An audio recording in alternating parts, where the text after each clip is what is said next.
Peace and blessings, everyone. What is going on? We are back here with another show, the Halftime Coach and Adjustment Show, episode 22.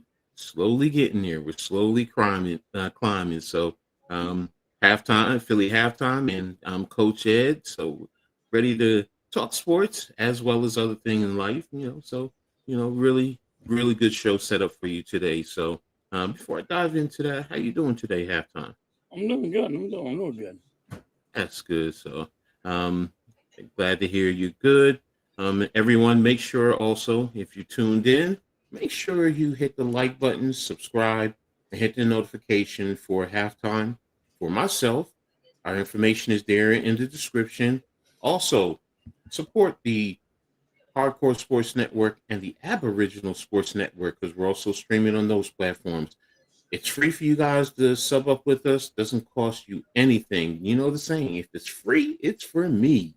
So, and then share on all social media platforms. So, appreciate everyone for tapping in and helping us out there. So, I'm gonna dive into real quick, a little bit topic on the NBA, and just saw that Linsanity, Jeremy Lin, officially retired from playing professional basketball.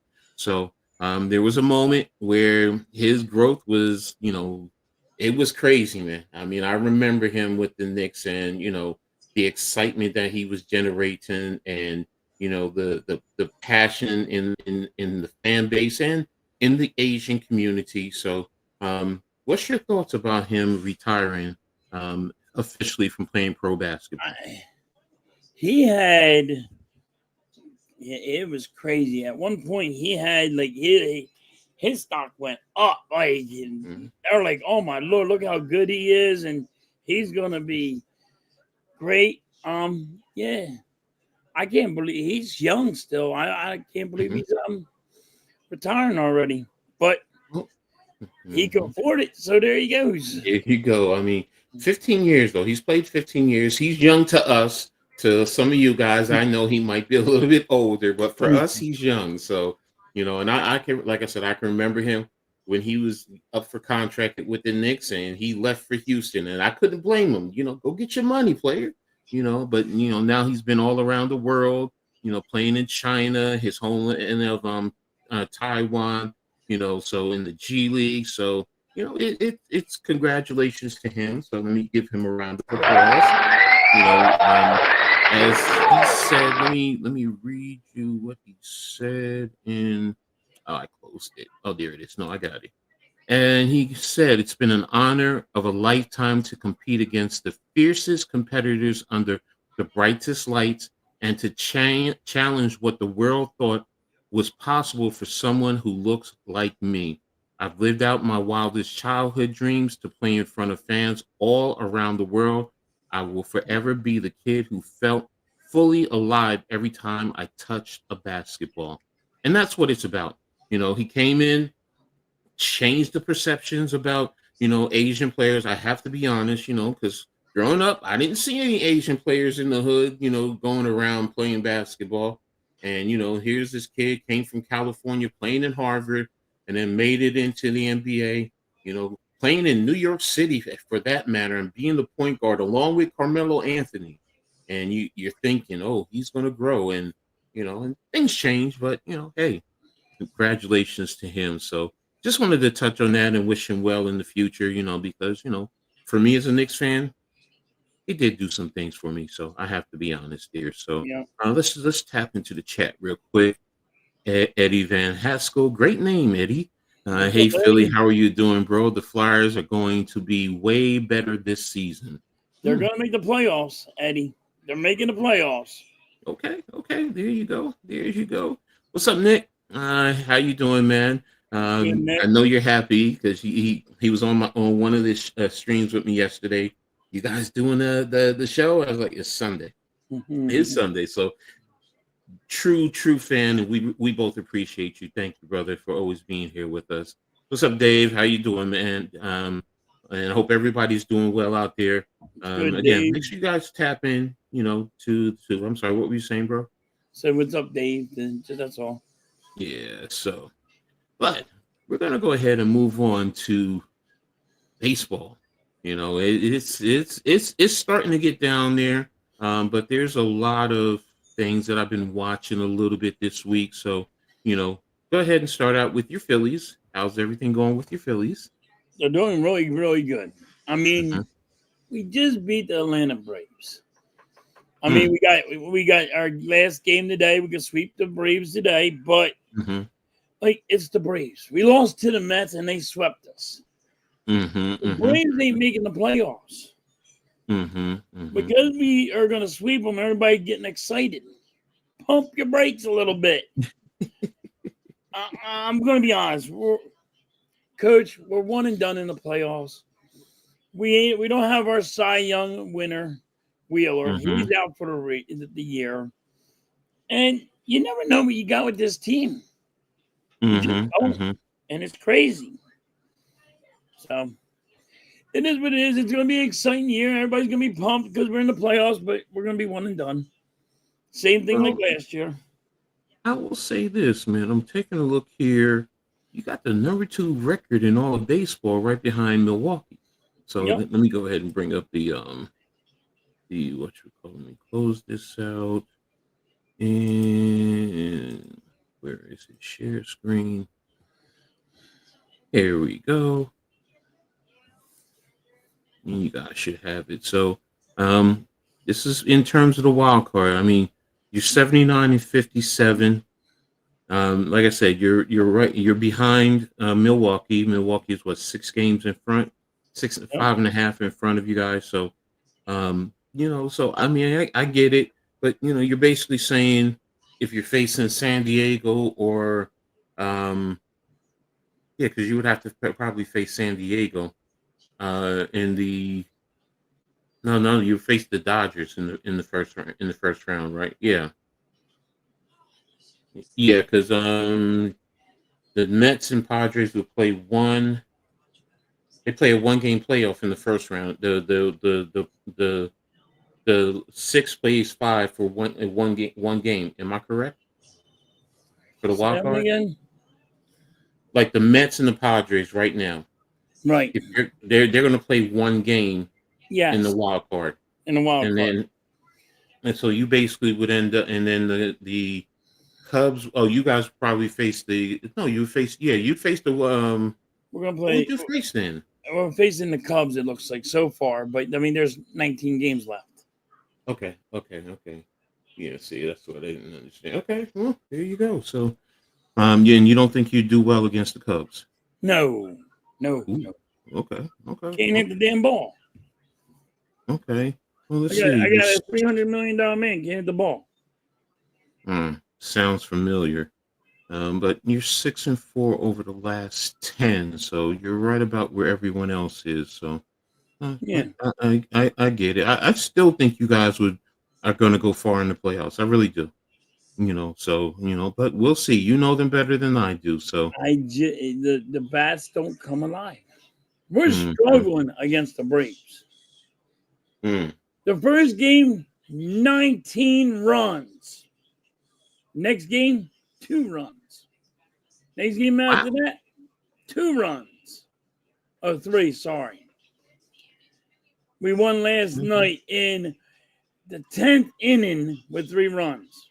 mhm, mhm, Drives me mhm. crazy, coach. It drives me freaking bonkers. How you doing, Mrs. Halftime? I'm glad to hear you're doing well. Keep it up.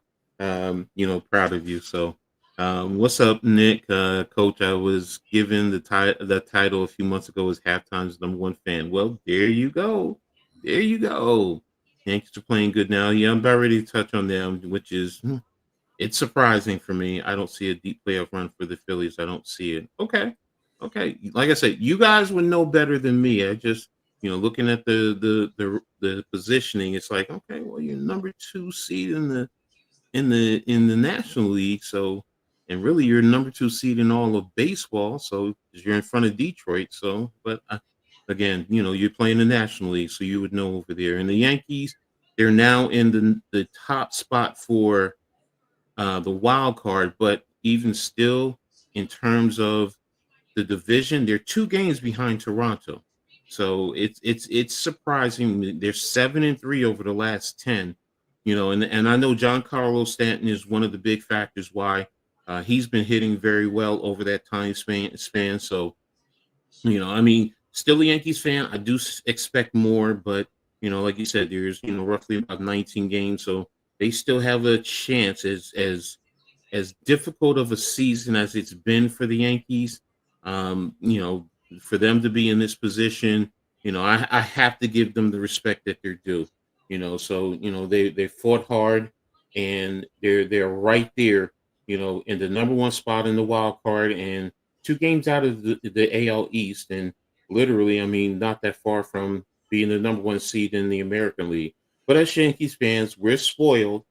We have high expectations. So, when you get 27 championships, that raises the bar. It just does. You don't accept mediocrity, and that's the thing with the Yankees. You don't expect mediocrity. You're expecting them year after year to dominate the AL, to be in the number one spot and go to the World Series, plain and simple. So, but right now, I'm not going to say these last 10 games is, indicative of, who they are and what they're going to be, because they can easily fall right out of the toilet, fall right into the toilet. I'm sorry. And, they still have issues, pitching, a lot of injuries. So, we'll see what goes on with the Yankees. I hope they keep ascending. That's what I'm hoping for. Get Toronto, get the division, and then you go for Detroit. Then if you get the the AL number one spot, then it's a whole different ball game. That means everything comes through New York. So, but and again, to Giancarlo Stanton. Congratulations, well done. Congratulations, well done. Sorry. There you go, man. Congratulations, well done. We as Yankee fans, it's been a rocky road with him. You talk about a $300 million player. We have multiple, and he's one of them. And you've always expected him to consistently be up here. Now, Aaron Judge, came back from injury. He's slowly getting there. So, hopefully he can get back to who he is. So, he's still in the discussion for the MVP anyway. So, oh boy, did I get on the stream at the wrong time? Oh, please tell us more about your. That's funny. Yeah, it is. Who's been the most non-MVP so far? Drop a name. Okay. I'm sorry I didn't get that off. Don't read them, Coach. Just let it go. Oh, I thought you put it out there. Okay. No problem. No.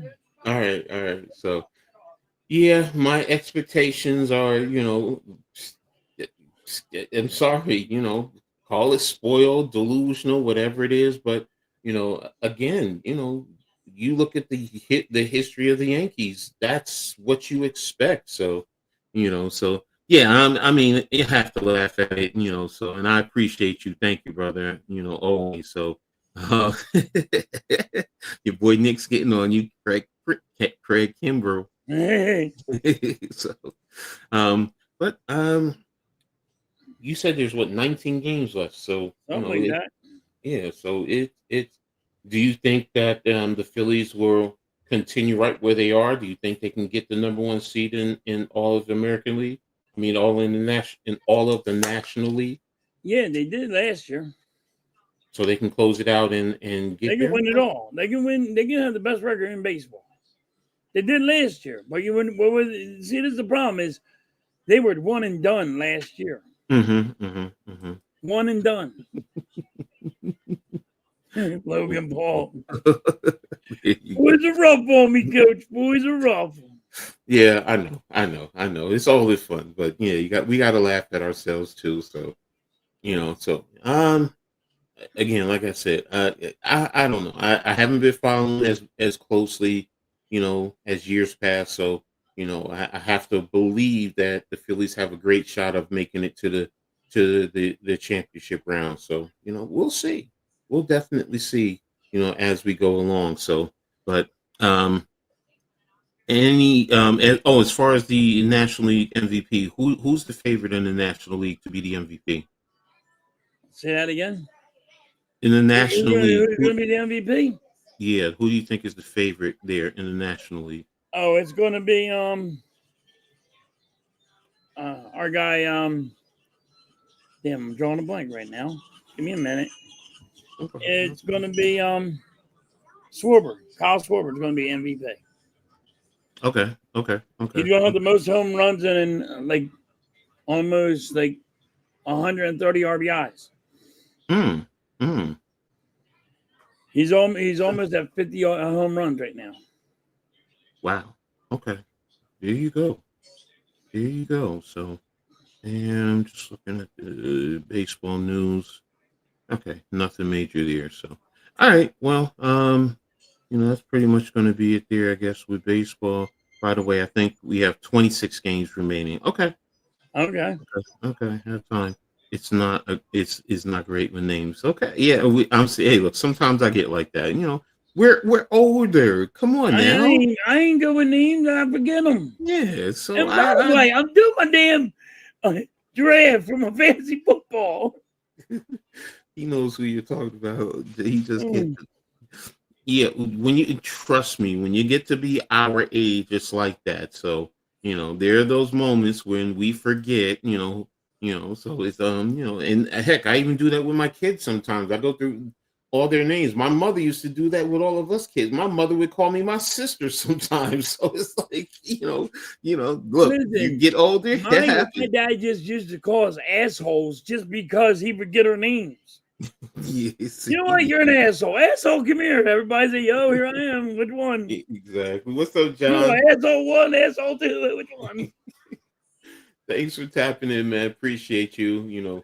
You're in Hawaii, so what can you say? It may be raining out there, but it's probably some pretty good weather. So there you go. Enjoy yourself. So, but again, thanks for tapping in. Really appreciate you, man. So, all right. So we've done baseball, we've done basketball. Okay, Tom, are you ready for it? We're starting with the NFL. All right, so I'm just going to let me close out the NBA. Okay, here we go. We're going to start with Michael Parsons. Come on, here you go. You've been wanting to talk about this. Starting with the Michael Parsons trade. First of all, what was your thought on the Michael Parsons trade when you first heard it? What was my thoughts on it? Yeah, when you first heard it, I don't know how you got it. I couldn't believe what I was hearing. I said, "Oh my god, there's no way that they're going to trade this guy. There's no way. There's no possible way you trade your best defensive player." And then, so I said, "Okay, what did you get?" And you didn't get shit for him. You got a bag of chips. You got 2 second-round picks and a player that's been in the league for. No, they got 2 first-rounders. They got 2 first. Yes, but they're high. Yeah, no, they're low. They're low first and high second. They're going to be in the 27th round, 26th round. I mean, 26, 27. Yeah, no, you're right. You're right. So that's what I mean. It's just going to be a high second-round pick if you really look at it. Dave, what do you mean about Archie? Are you talking about the comics? Are you talking about the TV show All in the Family? I think he means Archie Manning. Oh, Arch Manning. Arch Manning yesterday. Very underwhelming. Very, very underwhelming. For quote unquote the potential number 1 if he comes out. You expect more out of him. So like I said, very underwhelming. Both, and to be honest, both offenses were not what I thought, but both defenses played very well yesterday. So, but there you have it. So, but now, going back to Michael Parsons, when I first heard it, I was like, I saw it came on my phone. I looked, I was like, no, this must be a joke, So I was like, it's one of these, Twitter, fake accounts or whatever. And then you started seeing more and more and more. It was like, whoa, wait a minute. They really did trade him. So, and I was like, what are you trading him for? I mean, give the man his money. Jerry Jones. Now look, everybody's killing Jerry Jones. You should have given him the money. And I keep saying the same thing. Jerry Jones is a businessman. I'm sorry, ladies and gentlemen. This is a business to him. I mean, we don't like it because we're fans. We are invested with our heart and our soul, and sometimes our money in terms of, buying merchandise and buying tickets and everything. And the halftime loves Jerry Jones. So I do love Jerry Jones. He done screws the pooch, man. Come on. How you not love a guy that fucks up his team? All I can say is this. Proves to you your Giants are going to sweep the freaking Dallas Cowboys this year. We can hope so. But here's the thing, though. Think about it. He spent how much to buy the Cowboys? $265 million. And he's worth over $11 billion right now. You can say what you want about him, but we live in a capitalistic environment. We can say, as sports fans, yes. As you said, he screwed the pooch. Okay. But this man, he can put his hand in his pocket and probably pull out money that'll take care of everything that we all are making. I ain't saying that. Yes. He can give yes. What is he? $15 billion? Yeah. So that's why I say that. That's why, when these owners, you can't put the fuel in that dude's friggin' tanks. Yeah. And he's flying around with or driving in his yacht with, or landing his helicopter on his yacht. Yeah. And you got them young girls wanting to come, and Jerry, and as we get older as men, if we're single, we want them young girls because he got that money. So but I get it as a sports fan. I do understand. So I'm not trying to kibosh that part, but it's when people kill him, I'm like, man, he's laughing at us all the way to the bank, man. He don't give two rats butts about what we think, about he screw up the whatchamacallit. So yes, there's some of the ego where he wants to feel like he built up the championships, but you got Jerry World. Chris Canty said it best when he was with the Cowboys. You're at practice and you got all these people coming by looking at them and going here and there. You're not used to that as a football player. On the practice field, that's your sanctity. You're not worried about any type of distractions, anything else. And you got people walking by, oogling and ogling at you. And, that's Jerry's world. It's about Jerry, but it's about his money. That man's about his money. Micah didn't measure up to Jerry's test. No, Micah just wanted more money than what Jerry wanted to put out. So, right. So let's be real. I mean, he ended up $47 million. I mean, as an edge rusher, I mean, I get it. That's the market. The quarterback market is rising. So guess what? The edge rushers, the cornerbacks, and eventually the receivers, the market rises along with the quarterback. So don't get me wrong. I hate the Cowboys, but who knows what this trade will bring? We can only assume it will backfire. No, that's true. That's true. We don't know what Green Bay is going to do. Green Bay could lose Jordan Love and put in a backup quarterback. And then you know what? They're going to end up, in the top 10 in the draft pick. So then it benefits Dallas there. So, there's a lot of what ifs. But if you go by what we think, Green Bay is probably, going to be playing for a championship or competing for a championship. So, so there we go. So, who do you think was the winners out of this trade? Do you think it was Parsons? Do you think it was the Cowboys? Do you think it was Green Bay? Well, I think it was Green. If you want to look at teams, I think it was Green Bay that won. But Michael Parsons is the real winner. Cha-ching. See, Michael Parsons is the real winner out of everybody. And that's the facts.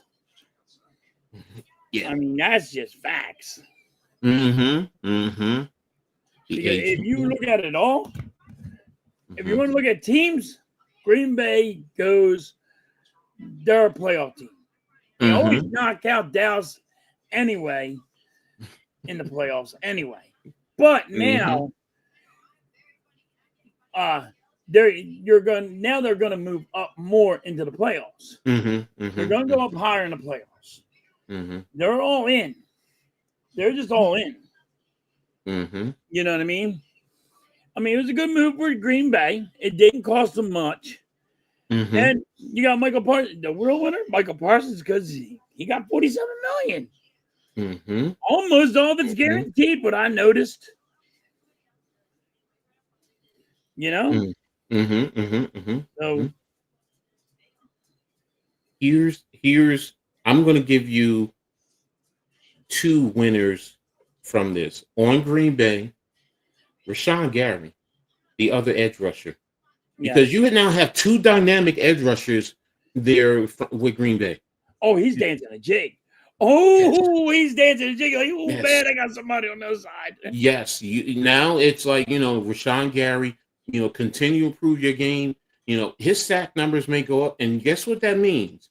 He's now his status is going to go up, and his ability to make more money is going to be there. So and then he's gonna go like this, baby. Exactly. Yeah. Thank you, Parsons. So yeah, it's gonna be, and two Big Teners at that. One Penn State, one Michigan. So that's there's gonna be competition there between them because they're Big Teners. So but then overall that defense. And here's some other winners.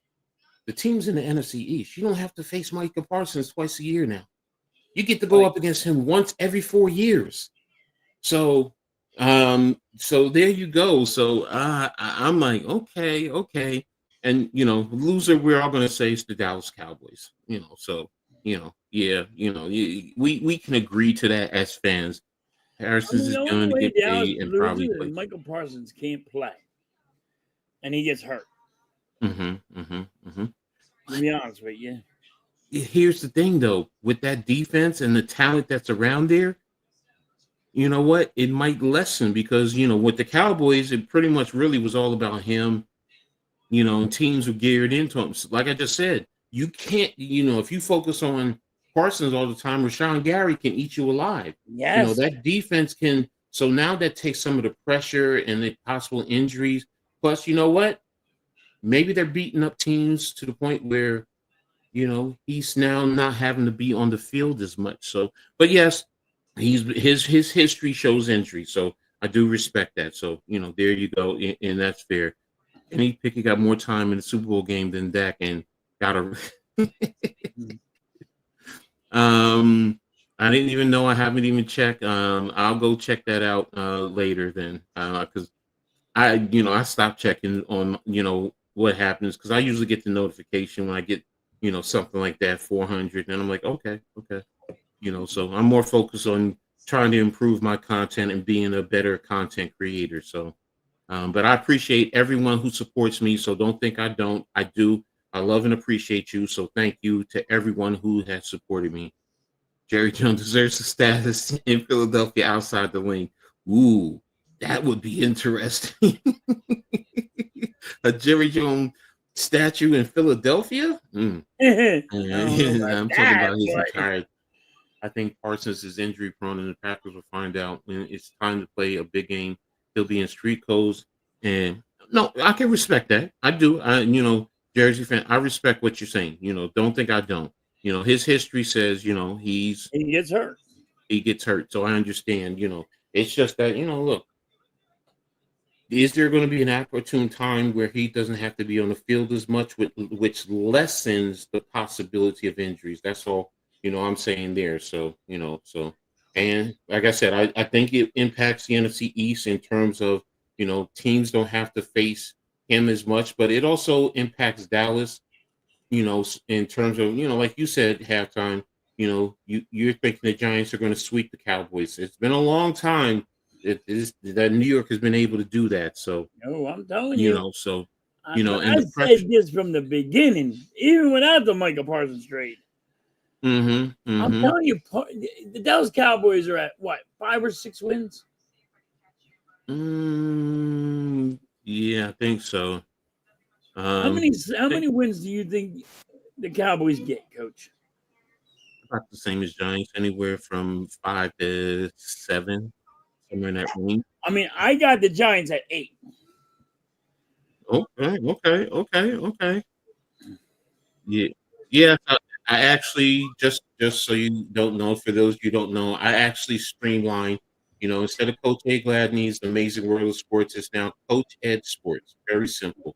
Quite a few people said it. The name is too long. People, and I get it, and I appreciate it, and I just they say you can't teach an old dog new tricks. Well, this old dog does listen, and I bring the new tricks out. So thank you for noticing. But yeah, that's it. Real simple. Coach Ed Sports. So I'm starting to sound like you're starting to sound like Jerry Jones. All Hmm. right, there. So well, if it ain't the biggest Craig criminal fan, How you doing, Mike? ooh, that's a good one. Does he own the Jets too? Okay, yeah. What's up, Arku, man? Thank you, man. Thanks. Yeah, we're live today. I mean, I've been I've been covering a lot of college football games. So, yesterday, I covered the big game, Texas, Ohio State, and LSU and Clemson at night. So, got another one tonight. So, and we talked and we just said we'll do it here because we still want to bring you guys the show. So, next week. I was just looking at the schedule and probably doing a night game. So, we can still be back to our normal time next week. So there you have it. So, Man, I that's should it. have So, went and bet last night, Coach. I would have been up some serious ducats in mm-hmm, college. mm-hmm. You streaming the Logan Paul match today? Dave is asking you, halftime. No, I'm not streaming Logan Paul match. Logan Paul sucks. Oh, RQ, you still have the Lions winning division? Oh Okay. no, Arco. Bring it down, buddy. Bring it down. I'm gonna say this. I want to see how they start. That's the big key because you lost two coordinators. When you lose two coordinators, yes, you have talent. So it's you. I want to see how they start, how they adjust to their new coordinator. If they do, then yes, it's going to be between them and Green Bay. I really do believe that. Minnesota, you still have in a sense, a rookie quarterback in Chicago. New head coach and a second year quarterback who, what, for me, underwhelmed. And I always said when he was coming out, he's not the number one quarterback to me. He has a lot of deficiencies that he needs to work on. So, but again, I can respect, thinking the Lions, but it wouldn't surprise me if Green Bay wins it. So, I Nebraska. got Green Bay actually winning it. I mean, it's just gonna be rough. And I get it. Detroit was hurt all last year, and they came back and in the playoffs. But you got to beat by Mm-hmm, Washington. mm-hmm. I think Green Bay just got a lot stronger. Like Coach was explaining to you, when you got him in there, when you got Michael Parsons on one side and you got the other guy on the other, they're going to Mm-hmm. just feast. That's the biggest thing. It's that defense. Now, everything I will say this for Green Bay, you're going to need Jordan Love to play at an elite level. You really are. If he doesn't play at an elite level, then yes, they're not going to do well. Jordan Love is key to everything for this team. Because he plays the quarterback position and what he can do. They have the receivers. They have the offense that is over there. So, and Yep. now you add to your defense, and you can make it one of the maybe a top five. Someone even said the number one defense, when you add Parsons. So I'm going to wait and see. I'm not going that far, but, if you tell me 5 to 10, somewhere in that range, and your offense is, maybe around five-ish, you have a great opportunity to be competing for the NFC championship. So, and that's what it boils down to. And John, in terms of, Jersey fan, in terms of Nebraska, Matt Rule, great coach. Still needs to continue to develop. There are some things that they keep making mistakes on. Raiola, for me with Raiola, he needs to stop trying to be Patrick Mahomes. I get it that there's some similarities in the looks. He wears the number, cuts his hair, and that's his idol. I get all that. But as an athlete, screw all that. Make your own identity in a sense. He has the talent, so, I think this is the year, especially with Matt Rule, because he did it at Temple. He did it at Baylor. Usually in year 3, they ascend to the top of their conference. And, that's what you're looking for out of Nebraska. Now, it's going to be hard in the Big Ten, because with Ohio State, Penn State, Michigan, Oregon, we're trying to see what's happening with Washington. We don't know what's up with Iowa as yet.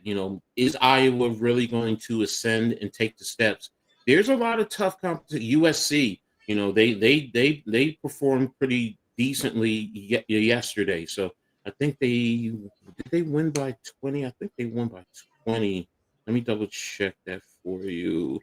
But yeah, yesterday USC did well. Big Ten. Wisconsin won by 17. Illinois won. Illinois 52-3. Penn State 46-11. Oregon 59-19. Iowa 34-7. USC won 73-13. That's so it's gonna for Nebraska to ascend into the top half. They're going to really need to step up. Do I think they're probably around the Minnesota, the Wisconsin, the Iowa? Yeah, they're probably right around there. But can Rule take the talent, get the talent in there, and develop it? That's going to be the big factor going forward there. So, Joseph, what's up? Halftime. Why does everyone think Parsons is great? Parsons is overrated. He'll disappear in the playoffs. Watch. It's his abilities. That's the one thing that it does. Now he's limited in pass coverage if you do that. There's the argument that you can run at him, but the thing about it though is what he brings to the table is he can create opportunities for other guys to step up their games, and that's what I'm getting at. Yeah, you could talk about the injuries. Okay, he is injury prone, but if he's playing 12 games, like you said, that's 12 games. He's missing 5 games. So that's 12 opportunities to help that defense play at an elite level. So, and it allows other guys to get confidence. So, and that's the thing. And like in as much either. Yeah. And like I said, with him out there, it allows Rashawn Gary is an elite talent. He really is. So you do that, it allows him to wreak havoc on the other side. So now you're focused so much on Parsons, which teams do, and you can move Parsons around. Dallas used to do that. So, but am I saying he's the top defender in the NFL? No, but he's one of them. He's up there. So yeah, he can't cover. He has his issues there, but but sometimes you can also scheme things up where you can give him top side help with a safety over the top where, okay, he's got the help so he can cover enough. And then if you got Gary coming off the other side, you got a blitz. Maybe you got a linebacker coming where Parsons is doing drop coverage. It changes the dynamics of what he can do. So again, Dallas, they just pretty much wanted to use him as a pass rusher. That's all they wanted to do. So, and I'm saying you can mix up the coverage, the abilities, what he can do on the football field. So, and you can put him in a couple of different places. So. Yeah. So, I just think that what he's going to bring to the table for Green Bay is really going to help them and elevate their status. But it also is about Jordan Love on the other side. Who you got in the Super Bowl early? You know who he's going to pick. He's going to pick Philly. Stop asking that. It's Eagles, baby. Come on. You know he's going to say that.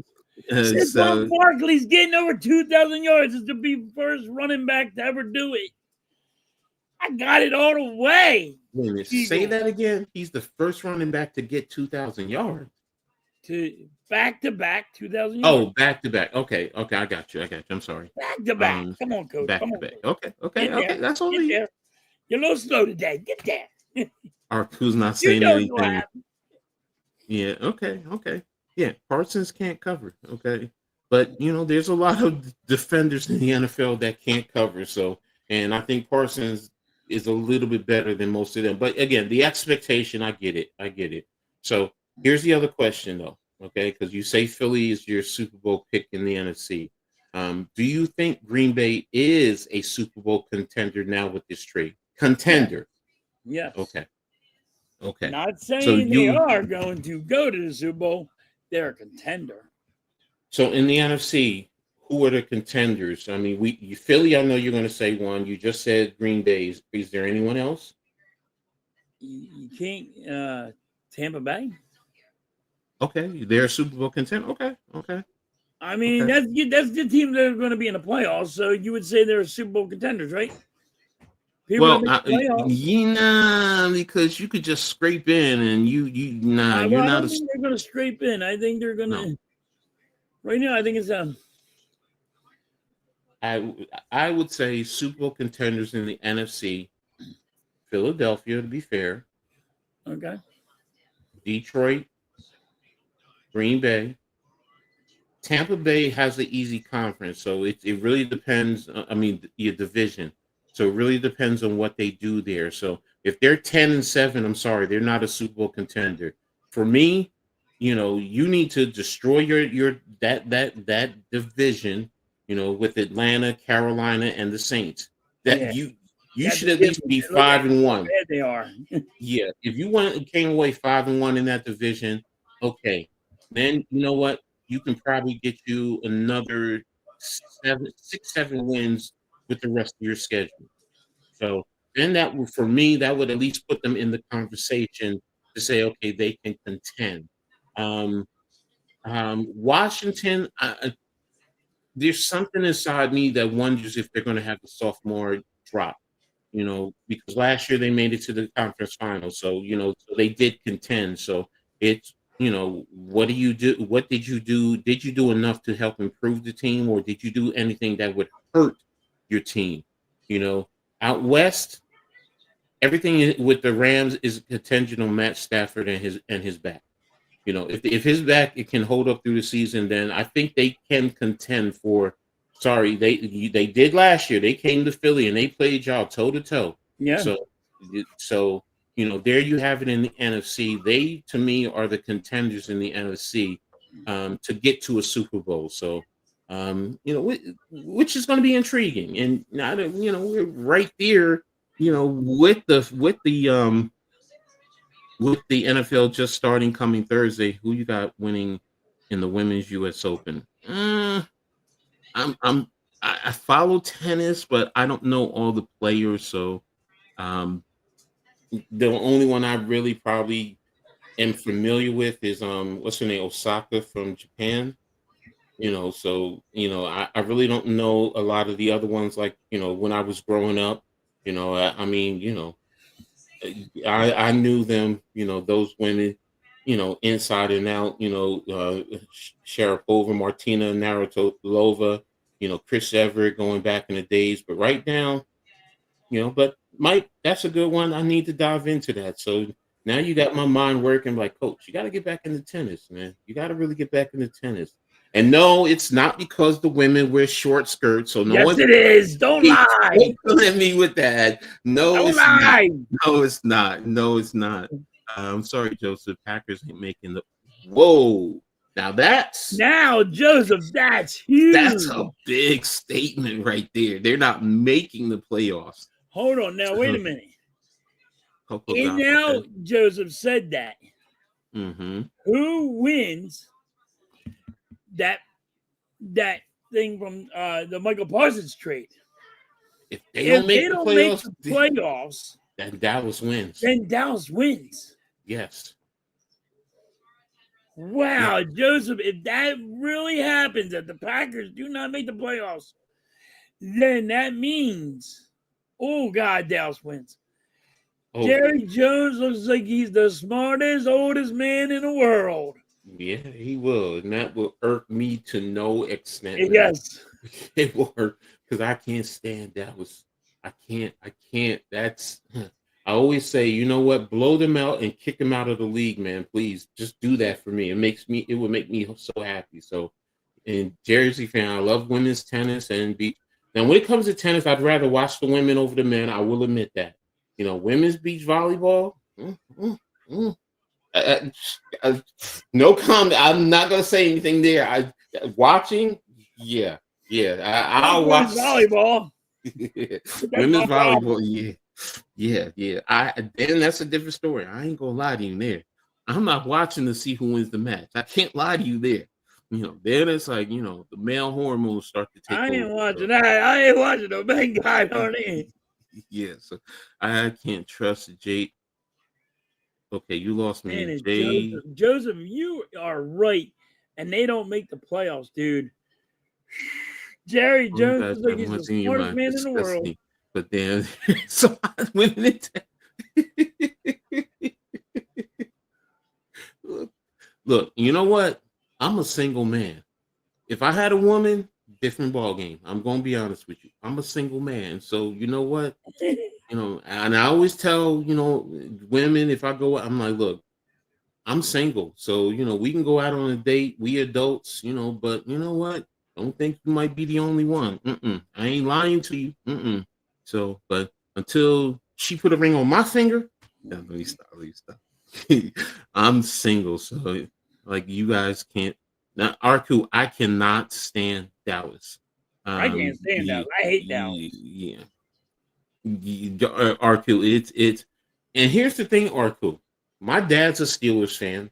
I'm a Giants fan. My brother after me, directly right after me, he is the Cowboys fan.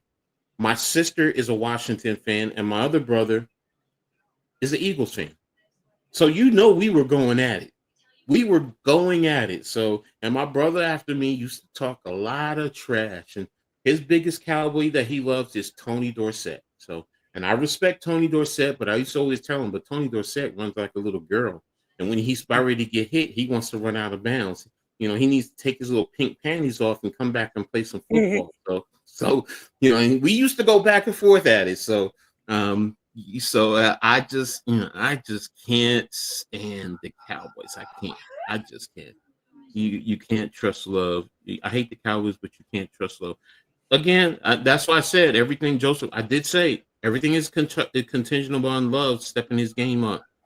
I secretly watch women's tennis and.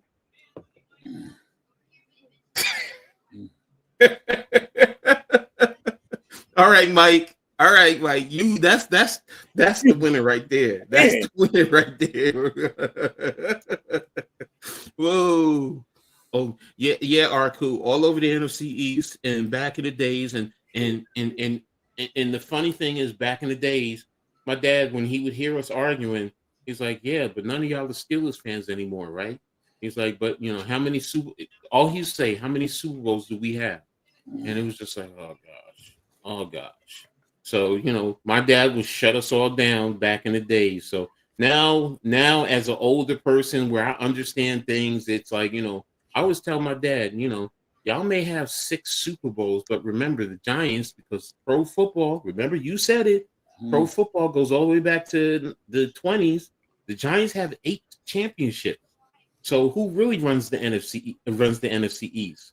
So, and I my dad always says, okay, you got me on that one. So, but yeah, we're all over the place, and I just can't stand the Cowboys. Halftime, who do you hate most, the Mets or the Braves? I hate the Braves more even the Mets. I will shoo the Mets. I hate fucking the Braves.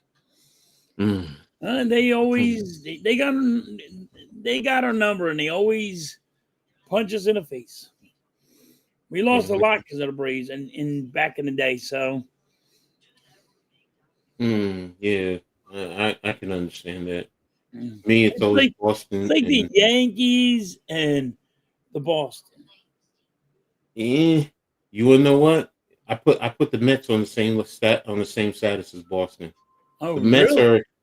Are because remember I'm in New York, so it's always I'm arguing with Mets fans, and that's really what it stems from. Because I have to be honest. Back in '86, did I want them with Doc Gooden and Darryl Strawberry? Did I want them to win? Yes, I did, because they represented New York. But As I've gotten older, a lot of and that's really where it stems from. That's where a lot of my disdain for certain teams, because a lot of it is certain fans. It's some of your fans are just, man, y'all need to shut up, man. Get out of my face, man. Leave me alone. So can't stand the cheaters. I can respect that, Arku. So what's good? What's up, Lou? Thanks for tapping in, man. What's up, Appreciate Lou? you. So I chat with my former high school teacher, and he's the Astros fan. Okay. I can't. Don't get me wrong. I can't stand the Astros either. They cheated and nothing happened to them. How is it that nobody gets in trouble for cheating? Yeah, Green Bay has the most at 13. Chicago is second with 9. But yes, and there you go. That's another reason why I cannot stand the Cowboys fans. And some fans, because there are fans who argue with me, well, it's Super Bowl, it's Super Bowl, it's Super Bowl. Remember, it's the merger. So what are you saying? That people before that, then football it was obsolete? It didn't exist. So it's like, if you look at the Hall of Fame, you go to the Hall of Fame, you see people from the 1920s, 30s, 40s. There's people in the Hall of Fame before the merger. So, we need to stop that and honor and respect the history of football. And if you do that, then it changes the whole dynamic. It's not just about Super Bowls. It's about football, period. So yeah, inside the Rangers division. Yeah, that's the reason. No, I understand where you're coming from. And good one, Mike. Yeah, that is a good one. So, Dallas fans, a lot of them don't think football started until 1967. I mean, that's a great year, 1967. Don't get me wrong, but it's football was well before I was even born. So, so even before my dad was born. So, it's been around for over 100 years. So, so there you have it. So let's see, we hit on okay, here we go. The trade. So in the NFL, how excited are you for the start of the season? What are some of your expectations? Well, I already know what your expectations are for your team, so and the league, but no, let's talk about it though. So first of all, how excited are you for the start of the season? Oh, I'm excited. I'm excited even for Thursday. And no Eagles fan wanted this, except me. I'm like, dude, I want the Eagles to go against the Dallas Cowboys to hold up that flag, hold up the championship with them right there, and they had to watch us. Celebrate the Super Bowl, boom, right here in Philly, and they got to deal with our asses. And now they just traded their best defensive player. And time to whoop their ass. I can't wait for football, baby. Can't wait. There's only one good thing about Dallas, I will say, okay, is that they're part of the NFC East. And the NFC East is the only division where every team actually has at least 2 Super Bowl wins. Yep. So there's no other division in the NFL that even come close to that. So Dallas, we'll take your 5 Super Bowls for the NFC East, which is part of that. But don't forget, Dallas, you're 5-3 in Super Bowl wins, which is a 666 win percentage. The Giants actually have the best Super Bowl win percentage at 80%, 4-1. So there you go. So, but yeah, I wanted to touch on this. Yeah, there you go. And there's one thing that I always tell people, and they laugh at me, but without Rutgers, you don't have football. You don't even have pro football, because it was about college football first before the pro football. So there you have it. So little football history for you guys. So I just can't wait for football, man. You hope Jerry is right. Okay.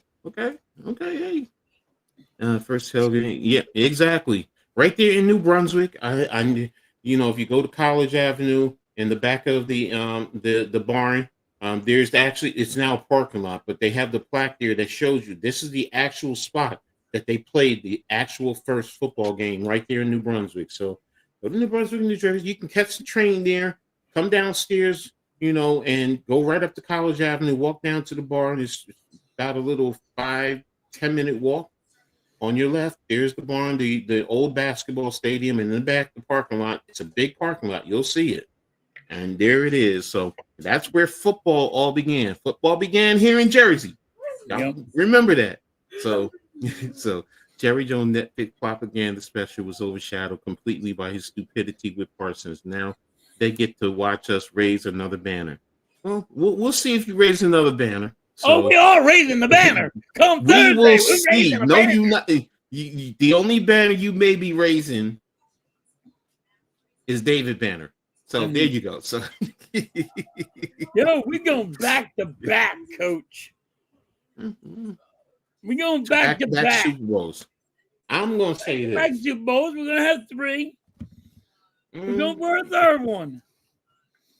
I will say so. I will say this for Philly: if you get the 3, at least you're 500 in Super Bowls. Your 500 win percentage. Hey, we won 2 Super Bowls where they called it the Super Bowl. They had to change the goddamn name. And we won back to back. NFL championships. That's NFL. Y'all had to change the name because you had a brain fart and named it the Super Bowl. We ain't changed no names, damn it. They changed the name because of the merger. Remember, and even the first Super Bowl was not even called Super Bowl. We won 2, damn. We won it back to back, damn it. Before they changed it. But you're trying to catch us. We got 4. We will. And don't forget about this. Here's the other thing. You want to really go there? We've won it in every decade when you think about it. The 80s, the 90s, the 2000s, and the 10s.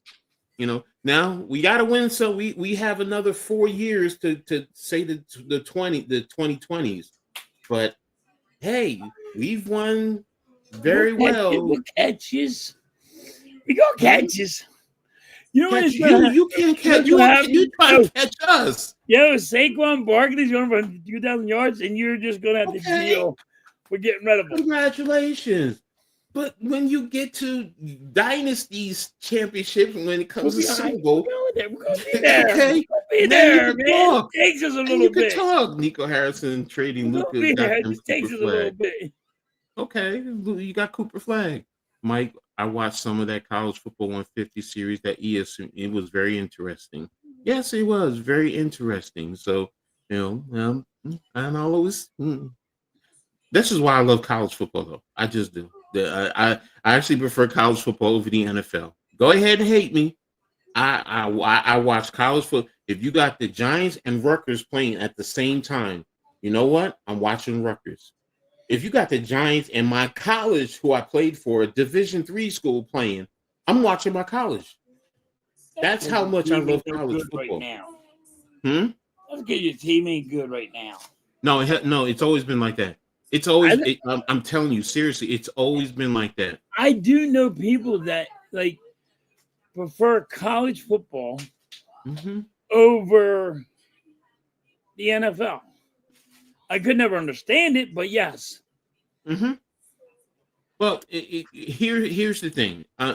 For me, I'm only speaking for me. There's a different level of excitement of watching college football, going to the game, because number one, even high school football, you have the student section, which brings a certain level of energy to the game. Now, if you're talking about in terms of the play, of course, the NFL players, they're professional. They hone that. College students, high school students, they're still students. Say what you want. They're getting paid now in college, yes. But they only are allowed a certain amount of times to practice and be in meetings. So they're not able to hone their skill set the way they do in the NFL. So, that's why I also appreciate that, because I know what it's like. You only got 20 hours during the week to basically practice and have your meetings, but then you got to go to class, study hall, you got to be in the library, you got to write term papers, you got to prepare for tests, and then, it's college kids, 18, 19, 20, you also want to socialize. We get that. But, when you get the business aspect of it down, there's a lot of pressure on them. You got to do well in school. Otherwise you can't play your sport. So, to me, like I said, that's why my appreciation for college football is so different. You got the bands there. Every team in the NFL don't even have a daggone cheerleading or dance performance team. Giants, when you're gonna step up to the plate, Right. So, but you at least have a cheerleading team, a dance performance team. You have it all in college. I'm sorry, it's just a different atmosphere and a feeling for the game. So, and again, you're literally right out of high school trying to grow even more. So, like I said, my love for college football just stems a whole lot more than the NFL. It just does. Heck, I never even I know wanted a to lot play of for the people like NFL. that. And they try to get me to watch the football, college football, and I just don't like. I don't like Mhm. can't stand how the penalties are. Penalties drive me Different rules. crazy. If the guy falls down on his own, he's down. But that's if you want to be technical, the NFL is the only one that plays different rules. Youth football, high school football, college football, you I go know down, you're down. younger ones do it, but Mhm. You forget college kids, they're literally right out of high school. They're 18 to 22-year olds. So they're not even you can't even legally drink until you're 21. right, So it's like, they're not adults they're fully. not I get adults. it. I get it, I get and it. I don't like It's just, I I don't get like it. the one hand. Like if you're going out of bounds and you got 1 foot in, Mm-hmm. It's a and catch. that's all that matters is the 1 foot. I'm like, Yeah. okay, but Yeah. I was grew up on you got 2 feet in, so That's the pros. you know Yes. what I mean. So Look, I maybe it's get because of the it. The NFL hash rules. mark, I'm the used to the hash NFL mark, rules and all. the So I'm hash like, well, mark in he's the out NFL. because he didn't get that foot in. Exactly. I mean, there's a lot of different rule changes. I get it. Look, here's one that most people don't realize. The college football is actually bigger than the NFL football. No, it is. So it's It like, is. now They make they more have money. a They make more money than the NFL. because there's more teams. So yes, you're Well, right. well, I mean, like in a stadium, if you sell the stadium out, Well, yes, 100. because the stadium holds way more. Yeah, some college stadiums, not all, not all. No, I'm but going to be honest with like you. the big Yeah, stadiums, the big yes. guys, the Big Ten and all But them. I think the Big Ten has women: Michigan, Ohio State, Penn State, Nebraska, USC are the only ones that can hold over 100,000. I can't remember. I don't think Yeah, there's anyone else. 100,000 SEC, people in a stadium let me see, drinking. SEC, Georgia, LSU, Alabama, Tennessee. Um, so yeah, I mean, at least half the teams that half the numbers in the NFL of the teams in the NFL, basically. So out of 32 teams, 16. So yeah, you probably have half of that have over 100,000. So yeah, the opportunity to make. But I will say this: well, it depends on the game. For the most part, college tickets are cheaper than the NFL. They're They cheaper. definitely are. They're So, I cheaper. mean, oh yes, there were times I could spend $40 on one ticket on. I'm sorry, back in the day, $40 on 2 tickets to go see Rutgers play. Oh, So now I think it's now $50 a ticket. So, but you're spending $100. So, and on top of that, if you know what you're doing, you can catch a shuttle bus over to the stadium, so you're not even paying for parking. Well, where I lived at, I could just walk to the stadium. So, and even parking is not overly expensive.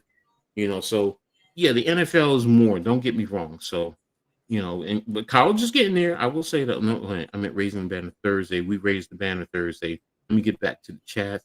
I don't know. The draft lottery is rigged. Hmm. Yeah, coach. I had a lot of workshop classes in Ed in the barn. We had when we had a break, we would go to that spot. Very chilling. Yes, yes. And New Brunswick is a lot of eateries downtown too. So like I said, I miss that area. So Fenway was a very chilling place. just being in that stadium and who actually played there. Definitively, I will say the one thing that I like about, well, not like, but I appreciate is the big green wall. That's something that's history. And I'm glad they didn't take that away.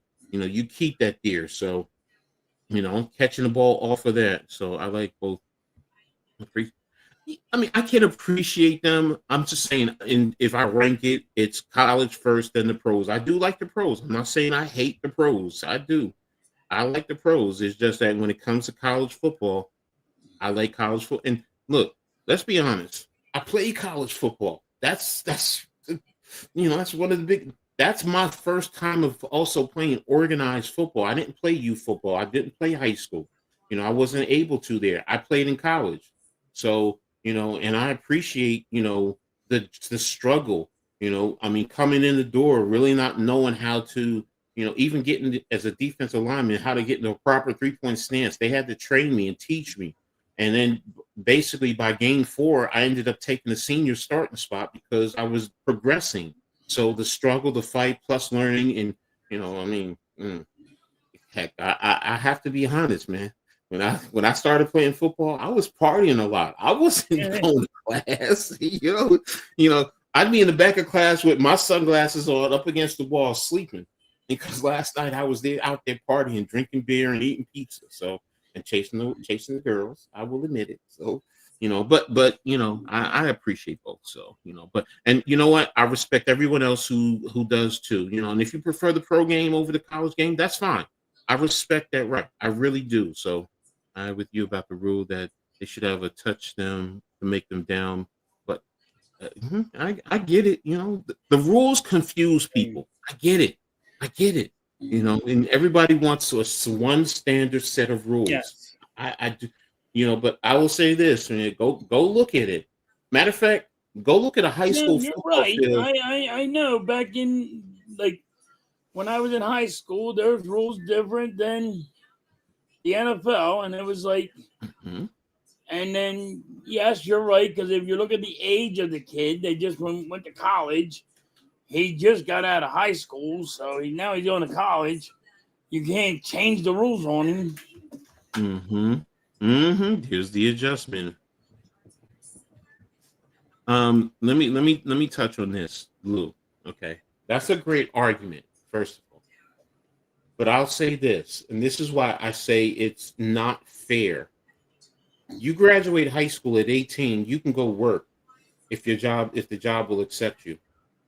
Right. If pro basketball or pro sports, you're getting paid, you should allow them. Now, football, the argument is a lot of 18-year-olds are not physically mature as yet, and I get that. That's why I've always said the NFL is not going to do it, but what the NFL really needs to do is set up their own farm system, draft these kids and send them there for a couple of years, develop them, and then bring them up to the NFL. That's what you need to really do. True. Yeah, Same but thing with I don't like is the kid that just gets out of high school. He's not ready to talk to the media. He's not ready to talk to a billion-dollar owner and know how respectfully to talk to him. Okay. You know what I mean? That's why you build a minor league system and let them go there and you teach them public relations, so on and so forth. Because I agree with you. They're not mentally mature to handle the rigors of being a pro athlete. I get where you're coming from. But I'm also saying this. You can't make that same argument when a kid comes out of high school and goes to work. Now, a lot of them, some will go to college because that's how they also develop and mature. And I get it, but they still have the right to come out, if they want to be a mechanic. Okay. Right. If they know how to be a mechanic, they can go get hired by a mechanic. Now, you might want to go to a trade school to fine tune, but if you have a dad who has, family member who has a mechanic, auto mechanic shop, you might go work there. I've known plenty of kids coming out of high school who've done that and done well, and now they're millionaires based off of their hard work. So what I'm saying is when you create rules that says, well, you can't come work for us until you're 21, then that's not fair because other industries allow that.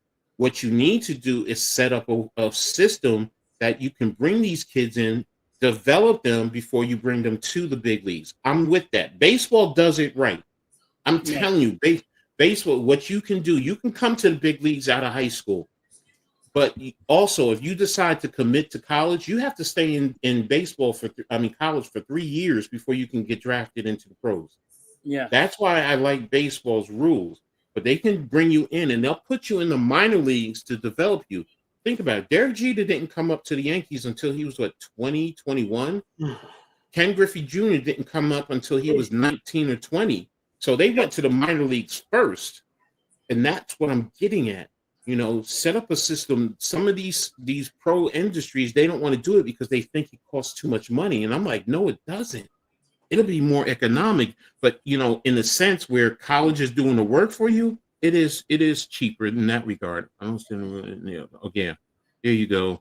The biggest problem is Penn State is far away and we don't have a big program in the city of Philadelphia. Yes, you do. You actually have a Big Ten program who's literally an hour away, hour and 15 minutes away from Philly. Y'all just don't want to accept it, but that's Rutgers. Right. Rutgers is in the Big Ten, but because Rutgers isn't winning at the top and all this and that, but you build up Rutgers the right way, which Coach Shiano is doing, I'm telling you right now, and I always tell people Rutgers is in the right market because they got New York and they got Philly, and their recruiting base could really grow when they do it right. So sorry when you say you don't have anything close. Well, you got you got Rutgers, which is in the Big Ten also. So that's the difference. NFL makes more total calls if the NFL makes more total calls if TV, but the NCAA makes more than any other pro sport in America besides the NFL. Yes, because the TV contract they make more than college. Yes, the TV contract, yeah, because and most people want to see the NFL. I get it. Me, I'd rather watch the college game. Like I'm telling you, I've been in heaven these past few days because I'm sitting watching the college games. I got my phone out. I'm looking at every conference. I'm looking at the Sun Belt, the Conference USA, the Big Ten, the SEC. I picked every coach. I said that I don't know college football. I don't. Mm-hmm. I'm over there like, dude, I didn't make my bets. I'm mad at myself. I wanted to beat myself up. I was like, what the frig? I picked everybody right. My paper I get, like when I go and I got my chicken scratch down who I want to make my bets with. I think you asked me too. I had them all. Yeah, you asked me too. Wait a minute, let me double check. You had texted me because you had said about college football. Where is it? Yeah, because I said there's only 2 games today, which is Virginia Tech and South Carolina and North Carolina. In Miami. And I think that's I think 6 teams right. I was like, and everybody else like, how did this team win? I'm like, against Tennessee. I'm like, dude, bam, baby. I was like, and I'm like, I just was so mad at myself yesterday over it. Halftime, you're going up on that one rule, even in high school. Yeah, I know it's different. It's different. NFL makes 12 to 14 billion and 10 to 12. Yeah, I know that. Yeah, that's the point, Lou. But you have more teams in college football to get to that 10 to 12, where the NFL is 32 teams. So that's why I understand where halftime is coming from. So, but again, and college sports also has more sports because you have men's and women's basketball, and then the money that you pay out also goes into your Olympic sports, whether it's track and field, whether it's baseball. They're getting some of that $20.5 million that the schools are now getting. So, I don't mind the rule change. I like it. I like both. I appreciate. Yeah, again, it depends on who you are and what you like. So, me, I'm like I said, college football. Going to the college game and just watching the students sometimes, and plus it brings back memories for me. It does, man. It really does. It's just, I know what the college, 18, 19 years all my life. Because I was always in construction all my life. Yeah. See, yeah, it's different. Your life experiences influence, what you appreciate. So that's why I can respect. Somebody says they prefer pro sports. Cool, you're I'll be right. honest with you, like my boss, Dead and injuries. he's an Alabama fan, Mm. and like, yo, I'm that guy that likes to push people's buttons. Piss him off. He's only an Alabama fan because his kids go there. Oh, Right? okay. So now he's in Alabama. I'm like, yo, this dude didn't even like Alabama until his kids started going there. Right? So now, yesterday, I was teasing him. I said, yo, you might want to tap on that fucking coach's shoulder and say, you are playing a football game. Boy, he's like, shut up. Just shut the hell up, boy. I'll come over there and kick your ass. I said, this is going to be like this all year long. Let me know now so I can make my bets. Jersey. I played very competitive slow pitch, traveling all over the country. I tell you this, it's played in Montgomery and the state shuts down. Look, I will say this. I played minor league semi-pro football. If you had told me when I first got into it, I would have traveled almost pretty much half this country based off of that. I would have looked at you and like, you out of your mind. Every state on the Atlantic coast, doesn't matter, you name it, Vermont, Maine, New Hampshire, Rhode Island, Massachusetts, New York, Jersey, Delaware, Maryland, North and South Carolina, Georgia, Florida, played at least one game in every state there. I've probably been there. Minnesota. I haven't been to the Dakotas. I haven't been to Idaho. Been to Washington, not Oregon. California, Alabama, Mississippi, Texas, Ohio, Michigan. It's like, look, I traveled playing that, and that's the thing that I love about sports. It allows you to do that, So, and I know there's slow pitch baseball programs that, you know what, you get to do that also. Even flag football. I played in competitive flag leagues, and in the state of New Jersey, the team I was on, we were number 4 in the state. We won our division, our conference 3 years in a row. One loss over 3 years, so that tells you how good we were. And we played in the Florida championship level, and we were number 7 nationally. So I understand about these type of environments. That's why I love sports, man. It's not just about the pros, man. It really isn't. It's so much more. We had a day off, went to a high school game, and oh yeah, when you get down south, football, they shut the city down there. They shut it down. So that if I was contemplating leaving Jersey, I'm not leaving Jersey. I'm a Jersey boy. I'm not leaving Jersey. But if I did, yeah, it would be the southeastern area because their way of appreciating football, even at the high school level, is the way it's supposed to be. I love it. The NBA has a developmental league. Is it really a developmental league? Or they just really. I don't know. So I agree with that viewpoint, but now they can get paid, but it's just but the NBA also had a backbone. It hurts the product. I do agree with the college kids making money now, and they're allowed to make money because it's their name on the back of the jersey. Even though some of them don't put their name on the back of the jersey, it's their name. They're watching them kids, you're not watching just because it's Alabama or Texas or whatever. No, you're watching these young kids. And they deserve this money. Yep. And I always thought they should have been paid. And I'm glad they are getting paid. Look, halftime, I'm with you. I remember when Rutgers back in 2006 was doing their thing, and everywhere you went, it was either a 27 or a 23 jersey. And I was like, and these guys are not getting any of that money. Yeah, they're getting an education. Okay, they're getting an education, but what these schools are making millions of dollars off of this merchandising, and your education back then is probably $100,000, if that. Yeah, but So they're already getting that from our taxes. no, I'm talking about scholarships. No, No, scholarships. some scholarships we had the taxpayer has to pay for some scholarships in a certain way. I don't know exactly how No. it goes, but I know it is. Well, technically, I get where you come because it comes from the federal government. A lot of Yeah, it, the the federal yeah, government. the So it's scholarships. your taxes. You But stop paying. Every college freaking campus would cry.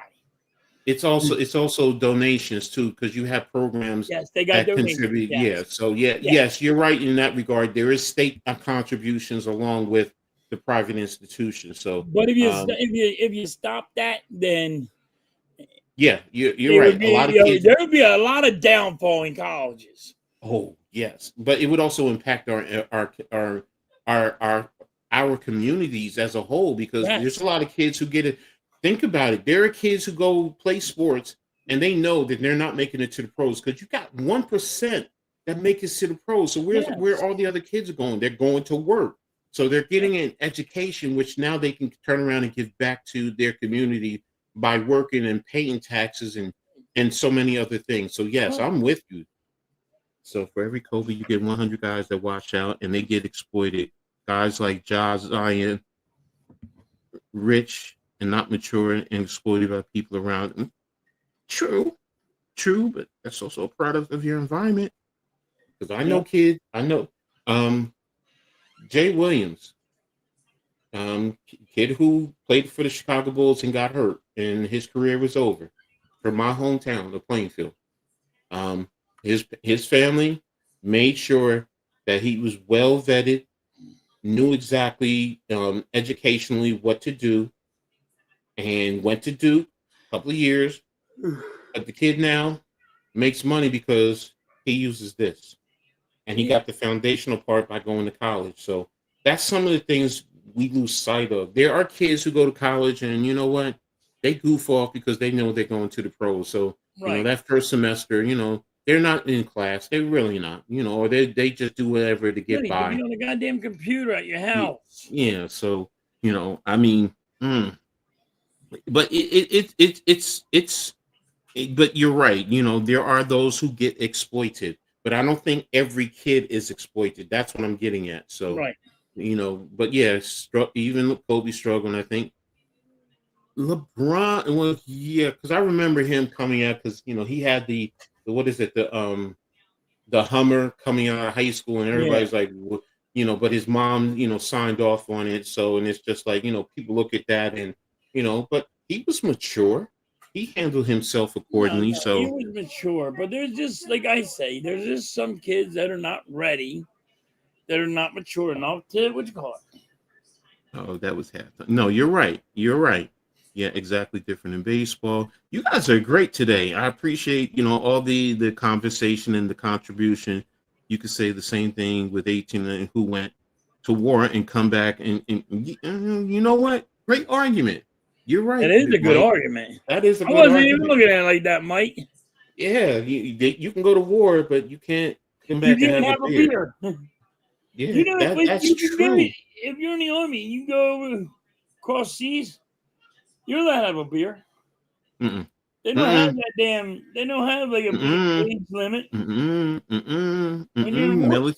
The military does not allow that. If you're underage, they still follow American laws, Oh, even if really? they're international. Yes. Oh, really? Now let me say this. Let me say this. Are there kids who are doing their thing under the table? Yes. Yes, they are. Now, I'm not Well, delusional they know enough how to to get think. around it. Yeah, You know but how to get they don't around shit. legally with that. So overseas, as the academy says, they guide their young players. They just have to people trying to make money off of them. Yeah, true, true, true. So man, I've been the same coach. I've been in heaven watching. Yes, man. Believe you me. And I got tonight. I'm doing the Miami and Notre Dame. The Catholic versus the convict. That's old school for a lot of you guys. That Man, was back in the 80s and I the was gonna 90s. make them bets. So I didn't true. know which one to do. I just held on. I was like, you know what? I'll get it next week. Yeah, Temple is D1. They're what's called a mid tier in the FCS. They're not a Power Four conference, so They're in the American Conference. So, but they have the opportunity. So, what's up, Blaze, man? Time to adjust your jocks. Yeah. Nah, yeah, no, they don't wear that anymore, man. They don't know anything about that. If you play flag, did you ever hear of a team called the Tri-Gems out of Hamilton? No, I haven't done flag in years, man. When I played, it was the Raiders. We started out as the Roughnecks, and then we changed to the Central Jersey Buffaloes. We played out of Bayonne. There were teams. Yeah, the Raiders played out of South Brunswick. There were a couple teams down in South Jersey, but most of them were in the Philly area. So, yeah, I never heard of this team that tried gems, but I'll research them. I research them. So, did you know Halftime has a high school basketball record? Yeah, getting fucking kicked out of the game. Oh, kicked out of the game. Okay, no, I didn't know that. Yeah, I'm No, glad. I ain't got no record. I got kicked out of the game. Yeah, I'm good at getting kicked out of the game. Most personal fouls in high school history, in basketball history. So there you go. Yeah, turns life around. He struggled with addiction too. There you go. So, so there you go. You guys make some great contribution. I agree. College athletes should be paid. Student works at the cafeteria. And all. I mean, exactly, Blaze. That's the whole point. It's like, sometimes with these athletes, they're like, oh, because you're playing and you're getting a free scholarship. But, I mean, don't forget, there are students who, they're getting scholarships and they also were working for the university and they were getting part of grant monies for their contributions there. That's why it was just like, for me, it's like that's exploiting the athletes. The universities were exploiting them. So I'm a big fan of the Phillies kick team, but there you go. Army regs don't allow that. Exactly. So I got a lot of Hummers and love you, Blaze. You know how to really spark it up. Yeah, Georgia did win yesterday, so I'll tell you what their score was. Hold on 1 second. So to me, I said, Georgia's in first place again in the SEC. It was just a matter of time because they're Georgia, but because Alabama lost, which was a big loss, and Texas lost. So SEC. Tennessee beat Syracuse. Southern Miss beat Mississippi State beat Southern Miss. Kentucky barely beat Toledo. Georgia beat Marshall 45-7. Ooh, Arkansas beat up on Alabama A&M 52-7. Okay. So Florida, Florida beat the living bajunka out of LIU 55-0. Dude, that was one of my picks, coach. Oh, man, I was happy, yeah. Dude, yeah. I was like, I should have betted. I had the paper and I just crumbled it up, throw it away. You son of a bitch. Yeah, Mike, that was a good 30 for 30, man. It took you back to the days, man. Eagles kicked the Cowboys' butts. Yeah, there you go. We'll see. We'll see about them. As I used to say to my brother, yeah, the Beagles, yeah, they're all right, man. The Beagles are all right. So, but that's also because he used to call my team the midgets. So it's like, man, yeah. Even a lot of my players who used to play for me, they walk around saying that the midgets. So, and a lot of them were Cowboys fans. Phillies on Sunday Night Baseball tonight too. I think I may make hot dogs. Oh, Phillies! I didn't know that they were Sunday Night Baseball tonight. Yeah.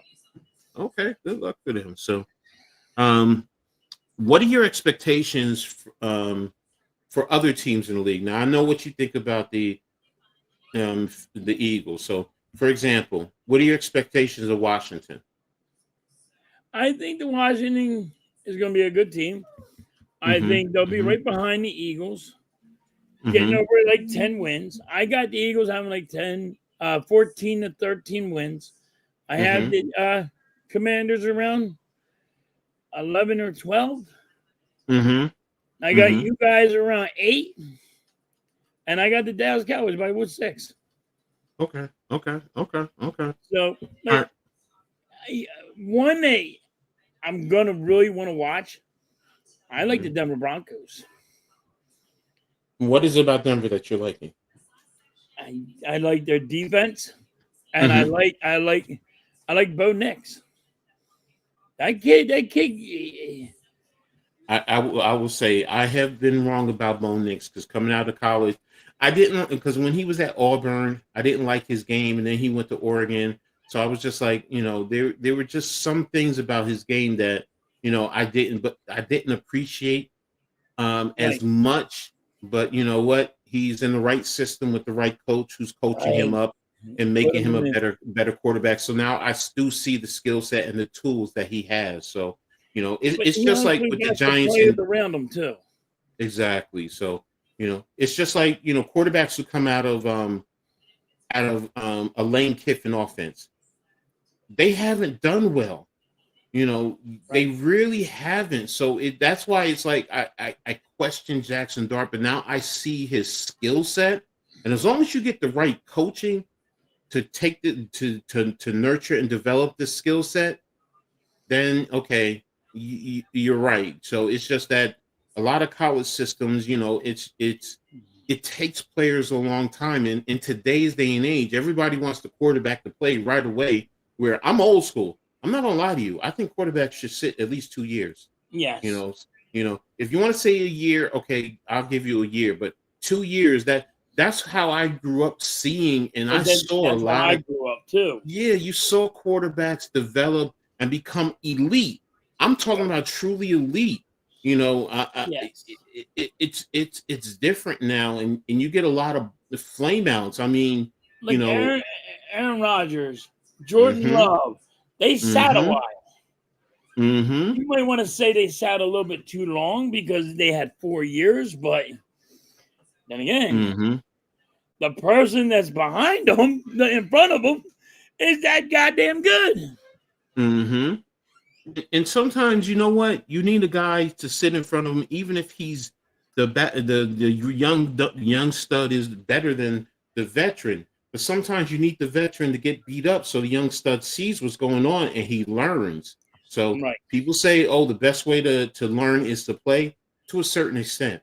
Some people just, for example, all right, there's different ways of learning. Some people are visual, some people are auditory. Me, I'm a reader. Let me read first, because then I can process it in my mind. Then I can go to visual learning or hands-on learning. But I need to put it in my brain so that way my brain can process the information. And that's why, sometimes sitting is the best thing to learn before you're able to go out there. You can have all the talent in the world, but if you don't know what the hell to do with that talent, fellas, you've been with that girl and, she expecting you because, but if you don't know what the hell to do, she going to look at you like, get the heck out of here. I'm sorry. I know it's a little rough for some people, but, we all understand what I'm talking about. That's why I said that. So, what's up, Mitch? Thanks, man, for tapping in. Nothing but love and respect for you. Always appreciate you. So we got to talk later because next week, Michigan, Oklahoma. You and I might need to cover that. So we're gonna talk later. So I'm gonna hit you later. So but I got another team that I think is going to go down. Ooh, okay. And I think a lot of people are going to disagree with me. Okay. I think the Houston Texans. When you say go down, do you mean that you don't think they're going to make the playoffs? If they make the playoffs, it's the skin of their teeth. Okay. So it's like they're on the outs of not making the playoffs. Well, I'm going to say this because I understand what you're saying, and it's not like I haven't heard that before. But my question to you is, if they don't make the playoffs, who's making the playoffs of that division? Because you're talking about Indianapolis, you're talking about the Titans, and you're talking about Jacksonville. So if the Texans don't make it, which one of those three are making it? I think it's going to be the Colts. And I know everybody going to sit there and say, yo, the Colts just don't even know what quarterback they got. But I think Tennessee is going to lose a lot of games. Yo, bro. What you smoking? You got to be smoking something, man. The Colts? You think Houston's just going to go outright and just win every game? How many games you They guys have the best chance out of that division to win the division. Now, I'm with you on probably being one and done in the playoffs. I'm not going to argue that. That I can see, but to the I'm not Colts. hold on, and I'm not saying it's going to be ugly. It's going to be ugly in that division. That's what I'm Yes. saying. Okay. It's going to be horrible. Okay. This division is going to be, but hey, maybe Houston's going to make me look like I'm fucking wrong. I mean, but I just think Houston is. I think they're going down. Now they might make the playoffs, but they're going to barely make it the skin of their teeth. Okay, we got to dive into this one, man. We got to dive into this one. So, let me bring up teams. No, I don't want team stats. I want we got to dive in this one. This boy fucking teams, and I want the Colts first. I'm going to bring up the Colts. Let me share with you guys. Oops, I think we lost halftime. Okay, there you go. I don't know what happened. I don't know. No, you good. You good. I'm in the process of bringing up the Okay, so here we are, and I'm looking for their schedule. You got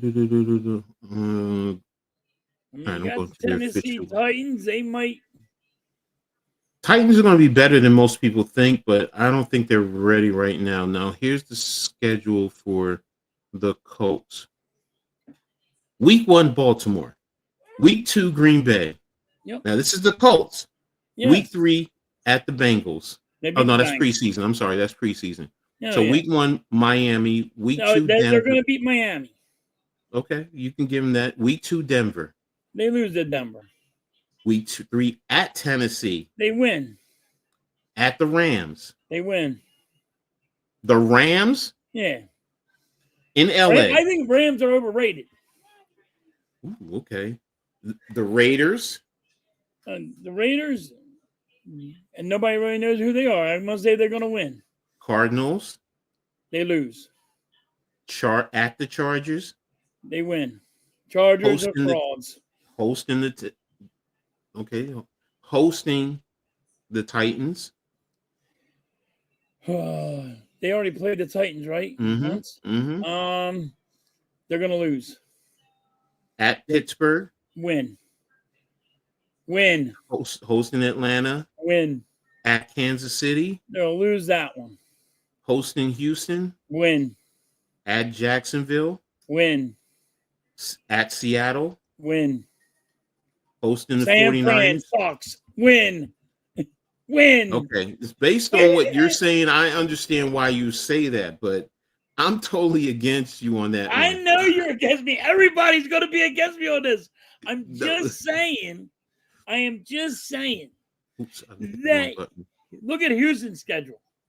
Wait a minute, because I'm going to go back over what I think. Okay. The Dolphins, I'm with you because they're hosting. I think they can beat the Dolphins. The Broncos, I think they're going to lose. And I said the Titans, I think they're going to lose because they're traveling to them, and the Titans are going to be better because we broke down the Titans, and they have some talent on that team. Right. The Rams, I don't think they're going to beat the Rams. The Raiders, I'm with you. I think you don't know what you're supposed to do. We don't know. The Cardinals, I think they will lose to the Cardinals. I think they will lose to the Chargers. You said they're going to win that. Why Titans, do you have them losing to the Chargers? You said you have them losing to the Chargers. No, I got them winning the Chargers. Oh, I'm sorry, winning the Chargers. Okay. And you got them losing. How do you? Yeah, I got them losing. I have them losing. They're going to beat the Titans. They're going to lose to the Steelers. The Falcons, I think that's a toss-up. But I'll give them the Falcons. Lose to Kansas City. They'll win. They're going to lose to the Texans. They'll lose to the Jaguars. They'll lose to the Seahawks. They probably might win because we don't know about Frisco's yet because of the injuries. They'll win to Jacksonville. And then they'll lose to the Titans. So I don't have them winning a lot of games there. So you got them losing to Jacksonville. yep. What record do you have Jacksonville? Well, I have them splitting with Jacksonville. That's what I'm saying. Oh, because it's a division game. So I just had them just beating outright Jacksonville. Okay, you have them winning. And I got Houston losing.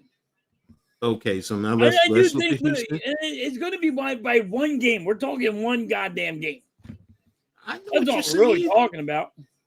I think the Colts are not as good as you're giving them credit. Cowboys and cornerback or Deron Bland agreed to a contract extension. Okay, whoop-de-doo. Whoop-de-doo. You wouldn't sign Michael Parsons, but you'll sign him to an extension. Exactly. All right, so your best defensive player, you let him go. You're freaking morons, Dallas. Texans schedule, and let's see this preseason regular one at the Rams. I think they're going to lose. Go ahead. Okay, I'm with you. Lost. Tampa Bay. They're going to beat Tampa Bay because they're hosting them. They're losing Tampa Bay. No, they're beating them. It's a Monday night too. They're going to beat them. Definitely Monday night. Definitely going to lose. They'll beat the Jaguars. That's their own one right now. They're beating the Titans. Okay. They're losing to Baltimore. Yep. I'll give them the Seattle game. I'm going to give them that. I'm going to say Seattle beats them. Okay. I think San Francisco, they'll lose. They'll beat San Francisco. I do think they might. That one's going to be a close one, but I think they'll beat San Francisco. Denver is going to beat them. Yep. They're going to beat the Jags. Yep. Beat the Titans here. No, they're going to win. I think they're going to beat Buffalo here. Thursday night prime game. I think they're going to beat them. No way. I got Buffalo. So, Indianapolis, I think they're going to beat They're going to beat Indianapolis both times. They're going to lose to Kansas City. Yep. They're going to beat Arizona and the Raiders. Wins. So, and they will lose to the Chargers and again beat the. Who do you have with the Raiders? I think they're going to beat the Raiders. Okay, I got them beating the Raiders. 1, 2, 3, 4, 5, 6, 7, 8, 9, 10, 11, 12. I got them at 12 wins right now. I got them at 9, I think, right? You got them at 9. So I think I got them at 9 because I had them losing. I think I got them at 9 wins. What's up, Cameron? Thanks for tapping in. To me, I mean, yeah, I get you. I'm probably wrong. No. I'm just saying their schedule is harder than the Colts schedule. They got to play Buffalo. Yeah, I mean, because of their record last year. No, I got you. They got to play the Ravens. The Colts don't have to play the Ravens. And they got to play Kansas City. So I'm with you there. I'm with you. I get it. Kansas City. So I think out of those 3 games, they win one of those games. Right. They're still good enough to win one. And I'm only off by 1. Yeah. You got them about 9. I got them at 12. 10. I got 9. Yeah. So no, I got them at 12 wins. You got them at 9 wins. 12? Yeah. Oh, that's right. Because you have them freaking sweeping Tennessee and sweeping Jacksonville. I think they're going to win all the games in their division. Oh. When did the Phillies play today halftime? I think it's at 6 something. What's up, Rafael El Capitan Rafael El Fucho? What's up, man? 1 second, I'll look that up. And here's a diehard Raiders fan. So we were just talking about your Raiders playing the Colts and the Texans. So there you go. So okay, you're the Phillies playing at 7. Yeah. Okay. So tonight. Any other expectations? For example, who do you think is going to win the AFC conference title to go to the Super Bowl? Oh wow! Now that's a good question. That is a good question. Give me a minute. Oh my Lord. Yeah, there's Sunday Night Baseball. Oh God, what am I doing?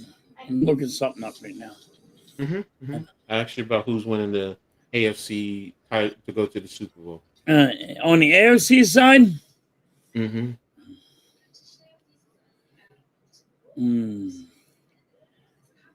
I am, and a lot of people are going to tell me I'm crazy again. I'm going Buffalo.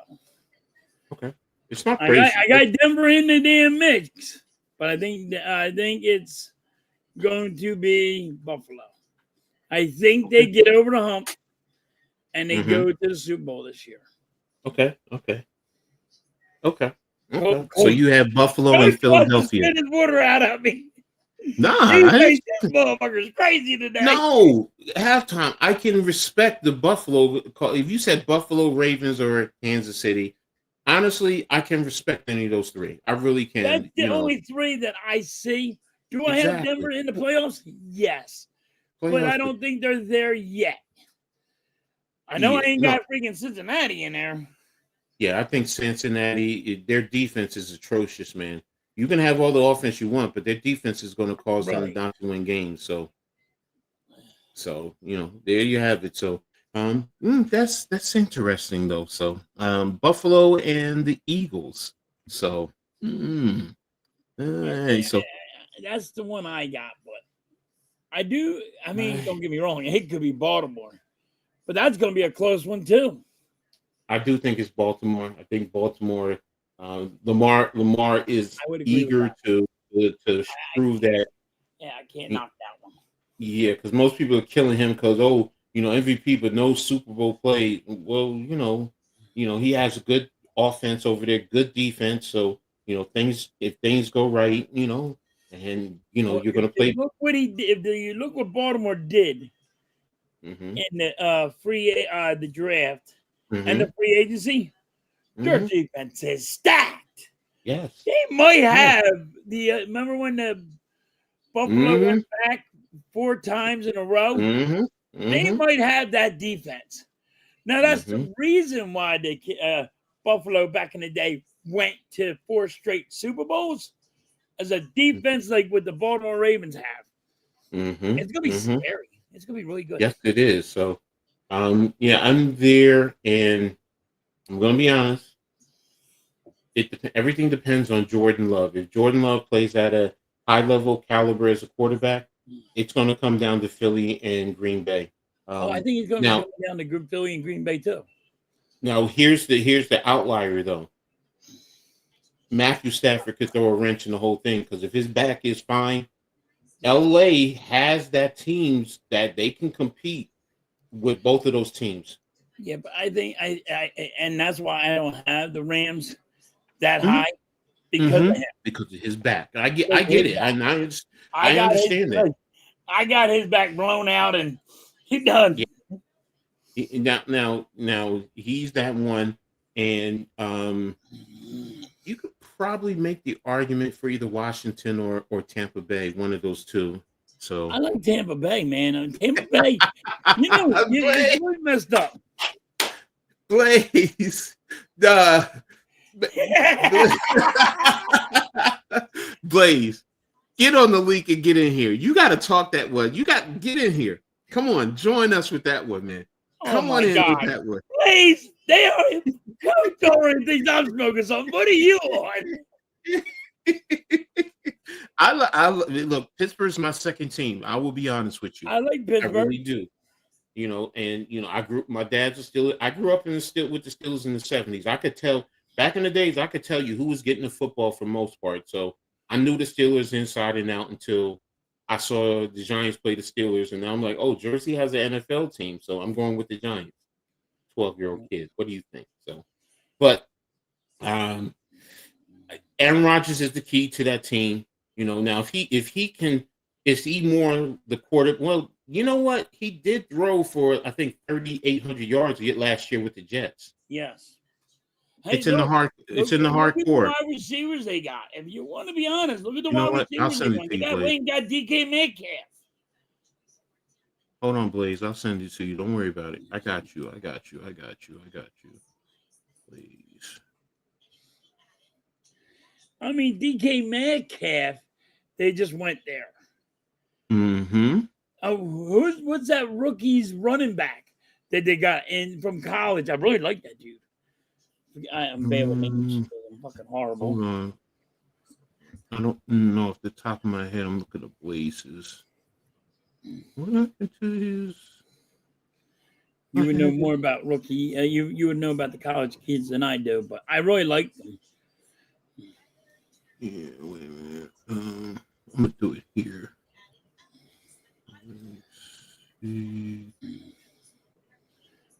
All right, here we go. All right, send it to you now, Blaze. Check your Twitter DMs. I just sent it there. Okay, so I'm trying to think. Rookie running back, Pittsburgh. What is Sham saying? Oh, so the Nasus is signed with the Bucks. So, okay, my brother, what's going on, man? All right, let's talk about your Steelers, man. Blaze full of shit. I know you love the shirt. I got to represent Tribe Called Quest. Respect. Yes. So, I mean, I'm just being a fanboy here for that. I mean, if you're the fan of your team, you gotta hope they're gonna win as much as they can. You know, I'm hoping. If I mean, let's. I know Halftime hates numbers, but last year Rodgers had better numbers than your MVP, Josh Allen. He had more yards and more touchdowns. So it's like, I mean, that's neither here nor there. He's playing for a shitty team, but people don't realize he can still do it. Now, the key is the offensive line. If they don't give him time to throw, he's screwed. He's going to be hurt in 2 weeks. But if they give him, and these young offensive line are looking a lot better. So if the line is solid and Caleb Johnson, the running back from Iowa, him and Jalen Warren, we got lightning and thunder. If they can work that. I mean, they didn't show it a lot in preseason, but they're going to run 4 tight end sets. They have, that big, huge guy from. They got 4 tight ends, man, and they did run some sets. I heard them talking behind the scenes on a podcast. They did run some 4 tight end sets, which means in a running situation, that's kind of like our own tush push. When you got 7 linemen, 8 linemen, 9 linemen, and 1 running back, and I mean, it's neither here nor there. I'd love to see them do well, but it's such a big question because it all lies on, does Rodgers still have it? Will he be protected? The defense, got wide receivers for Aaron Rodgers. Yeah. Now, Robert Woods, Bobby Trees, he didn't work out. They cut him. He's on the practice squad. But Roman Wilson, Scotty Miller, they have a lot of good slot receivers that can do well. They got DK Metcalf. And Metcalf, I was hoping they would get an Amari Cooper or somebody else to be a decoy for a DK, like another big on the wing. But they didn't do that. Yeah, I was hoping. I mean, throw some money at McLaurin before he got signed. That would have been phenomenal. But you have 2 tight ends where you can throw the ball up to them in the end zone, as well as DK. So you put those guys out there, that gives Rodgers a lot of weapons. I think, and some people may disagree, I think he has more weapons here than he did in New York last year. Yeah, he did. He does. Oh, he does. Yes. And Roman Wilson, if he can come into what he might be, he could be that number 2 and that decoy for DK. But it's such a big question mark. I mean, the defense, I look at the defense on paper. I know Ramsey, these guys are older, Slay, they're older. I mean, if we had Slay and Ramsey 6 years ago, that's insane. But you got Joey Porter, you got Elliott, you got a lot of, we finally have D-backs, because the biggest falter of the Steelers the last 5 years is people are passing all over us. Right. So now we got not prime lockdown cornerbacks, but 2 lockdown. We've never had that. We had Woodson, or we had 1 or 2. We never had both that can be locked down, and that could shut down a lot of these big high octane offenses like Kansas City, like Baltimore, and some of the other ones. I don't know. I mean, just to go back to the thing I said earlier about college athletes being paid, the end of that comment, I threw in something which a lot of people don't really think of, and people can shit on me because of this. I said the librarian, the cafeteria workers, they get minimum wage. Pay all the athletes minimum wage. Plus, so that means the volleyball players, the tennis players, they all get minimum wage. They're working. Because if you count practices, workout sessions, that's a full-time schedule. If they have enough money to pay these kids millions, and this isn't the perfect answer, there's no perfect answer. I'd say pay them like they do the cafeteria and the librarian worker, minimum wage. Then performance bonuses. So you got to earn it. You don't go to a class and just get handed a B. Well, some athletes do, but you got to earn the grade, right? So I think college, you're still a kid. That's the problem. We're throwing millions at them. Let them earn the money and learn the value of that dollar first. Then they get, and then the big names, the Mannings and the big name people, they get all the local endorsements. They get Jim Bob's car dealership and, Missy's flower shop. And then you're advertising local businesses, putting money back into the community for that college city. So, I think right now they went too far, and now to draw it back is going to be really hard because, hey, college A, I'm going to give you $3 million if you come over here after next year. Now you're going to get minimum wage. Maybe that would try to distract portal jumps as much. You're only getting minimum wage. They would say minimum wage. They'll say bite freaking dust. Well, like Coach said earlier, you're already getting 30, 40, 50,000 for your education. I know they're not going to say that, but only the really good players would make more money. Right now, this kid's coming in. He's going to make $5 million without taking a snap or hitting a ball or throwing a pitch. Yep. I know professional sports isn't performance based; it's potential based. Yeah, meetings and everything. They are full-time schedules. So I think if you pay them, if it started out this way, it would have worked. Pay them all minimum wage. They get performance bonuses at the end of the year. Each college can dictate whatever they want. They're already given millions, so divvy it up. Oh, you made the bowl game. You were the MVP. You get extra couple thousand here, extra couple thousand there. Then they value the dollar more. They got to earn that money to get it. And they got to go out and get endorsements if they want really, really more money. So make them work for it. Right now, we're just handing kids money based on what they did in high school against a bunch of kids who will never play college. You're right into some respects. Like right now, each college institution gets $20.5 million to distribute to all the programs. It's not now. Yes, some of the bigger names kids are going to get more money. So, but if you break it down, the percentages say it's really not that many. You're probably going to have one, maybe two kids that are going to get a couple $1 million. Everyone else will probably get a few $1,000s. And that even goes into women's gymnastics, golf, all those other programs. Because now you got to take $20.5 million. Is it going to increase over the years? Yes. Yeah. And they're also taking control of the NIL initiatives because those were also separate. So, for example, if you had Joe Bob who has an NIL initiative and he distributes to the certain players, now the school is taking control of that also. So now there's other NIL initiatives. So yes, you're right. And the NIL, for those who don't know, is name, image, and likeness. So that's your bonus that you're talking about. That's earning it. So now the school controls that. So, if we're selling your jersey and you're making XYZ, or we have a deal with the local car dealership, you go and do a commercial, now you're earning it. So yes, you're right. They do have, it's not perfect. They need to refine, the NCAA needs to refine, eventually. It'll be tough to do that now because now you got to backtrack. That's like asking the NBA and Major League to cut their games in half to make the games more meaningful. It's never going to happen. It's not. Backtracking now with this money for these kids is going to be really tough. But I hope they make adjustments. What's going to happen? Put their foot down, like no. I'm not taking less money. No, but I mean, as much as I hate it, if I'm a kid and I'm at college 1 and I didn't get to play as much, and college B's like, hey, $3 million, I'm going. Yeah, right. Giving that. Because you never know that career-ending injury comes, and you made $4 million in college. You set your family up for a good while. Right. Yes. Yes. If you go to college B and you don't perform well, then go back home and they're going to offer you $5. I'm going again.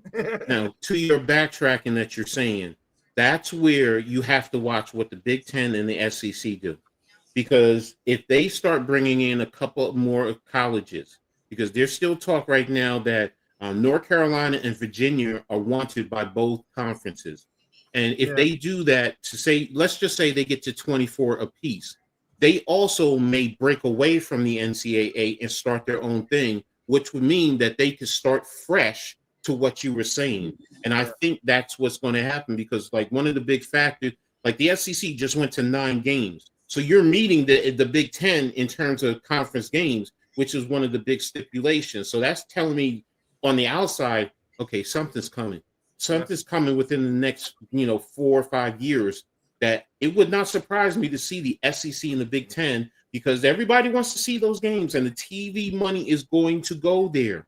It's going to go there. The main part that we're getting right now is going to go there. And if you have 2014, that's 48 teams there, and they're getting $10 billion.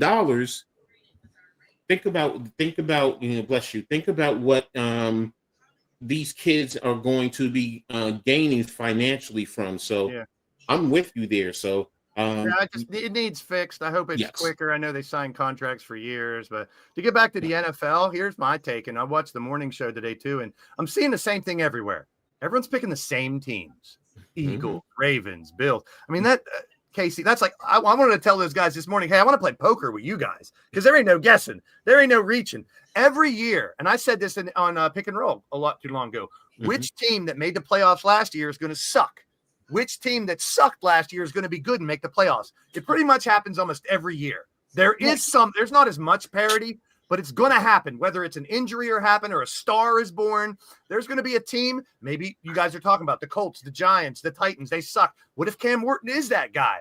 What if Danny Dimes is now Indiana Jones? He does a lot better in Indy. What if the Giants, Russell doesn't do it, and here comes Dart and he blows up? You never know which team is going to be better than they were last year, a lot better. And same thing with a team to fall off. What if Kansas City continues to fall and they suck this year? Could happen. They got stars, but they're all aging. They showed weaknesses last year. They're still one of the best teams. I mean, I'm not saying but there's always a team to come out of nowhere, and there's always a team that was great that sucks the next year. It's the Eagles this year. They're going to be 7-10. They suck. They're going to lose to the Cowboys in the first game. They're all on their high horse.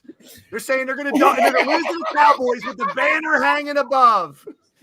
Yeah, okay, Blake. I will say this. Hey, you guys better not lose to the Cowboys. I will say this. I will say this. The team that that was good last year that may fall off, honestly, I hope they don't have that sophomore jinx. It's Washington. Yeah. Because they came to your point, they came out of nowhere. Everybody thought they were going to be at the bottom last year. 2 years ago. Houston came out of nowhere. Yeah, and they Houston came out of a little bit. nowhere. So, and if you want to be technical, another one who could, come out of nowhere, as much as I hate their defense, it's actually Atlanta. Because now Atlanta is one that I'm like, I think they're going to be bad, but it would not surprise me if they just play just midline in terms of defense, maybe slow. Their offense is set up, as long as Michael Penix plays through the year, that it could become a prolific offense. I always say you look at teams that have big coaching changes or big star changes. If Penix blows up, that team changes. Exactly. It changes a lot. If Drake May, as much as I hate the Patriots, if he comes into play, they got solid defense. The Patriots could be a lot better than they were last year. The Browns will suck. The Browns might not win a game. They always beat the Steelers once. I hate to say it, but they're going to beat us in Cleveland probably. It's just it is what it is. Same thing with the Ravens. So it's like the Steelers going to be good, and then they get. That was me just finding a way. That was me finding a way on the show. I knew if I put that up. But I said the Steelers 8-9 last year, and if they were better, good. This year, I don't put them that much ahead. 9-8 or 10-7 is the best I see, unless the anomaly happens. Steelers did. I like that. Who's that rookie running back, you guys? Caleb Johnson from Iowa. And don't forget Jalen Warren, because he finally gets his try, too, to play a little more, because there's no Najee over him. So it's like there's so many teams. The Raiders could be surprisingly good. Yeah, you don't know. They could have the rookie of the year. They got a new coach, new system. As long as the quarterback doesn't. Here's the thing. I look at quarterbacks this way, especially with Rodgers. He doesn't have to throw for 4,000 yards and 40 touchdowns. All he has to do is get protected and not make big mistakes. That's it. If you don't turn the ball over and you have protection, he can be successful. And he's back with Pete Carroll. You have what you call it as the running back. Look what happened. See, You look at Boise. See, that's the thing. Boise State was ranked number 25, and they went down to South Florida and got blown out. So that's already telling you how important this running back was to them last year, and he's that good. So yes, can he do it with the Seahawks? And can they block up front to give him the creases to be an explosive runner in the NFL? And because there is a lot of change going on in Seattle. So the Bears could be a surprise. Caleb Williams throwing a little better. Yeah. Baylor's could be a little like Caleb Williams, but but he has tons of weapons and a decent defense. That's the thing. That's the thing. It's going to be on two things for Chicago. It's going to be on Williams, and it's going to be on a new head coach. Yeah. But you have a rookie head coach who, that concerns me. But yeah, they've loaded up on talent. They did. I mean, they gave him everything he can do. It's do or die for Caleb this year. If he doesn't do it, they'll probably move on from him because they've loaded everything up. But if they can't do it, then they got a new coach in there. He wants to prove himself. It's a lot. So, but I look for that parity. A lot of people are like, if you take the easy way out, you got a full house in your hand and you're not raising. It's like. You got to gamble out there a little bit. There's always going to be a team to come out of nowhere and a team to suck. It was good last year. It's the Eagles. They're going to suck this year. I'm telling you. Yeah. You guys are on your high horse. You're going to lose twice to the Cowboys, twice to the Giants. Once. Yeah, right. That's what we're going to lose.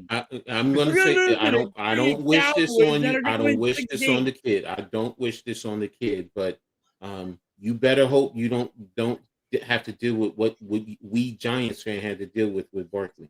Well, because he has all the talent in the world. Yep. But the biggest thing with, like some were talking about, prior histories with injury. He's always been injured. Last year he went the full season with no injury. So it's always a knee and hamstring or something. Did go pick up the running back from Green Bay. Yeah. But he's not a bell cow. I mean, like, he's Barkley. AJ Dillon? Got hurt. I mean, we have another guy that can get you 1,000 yards rushing. Well, here's the thing. He's more of a third down. He had 800 yards rushing last year. No, you're right. I mean, with that the thing is, the Eagles' offensive line is what gets you the key.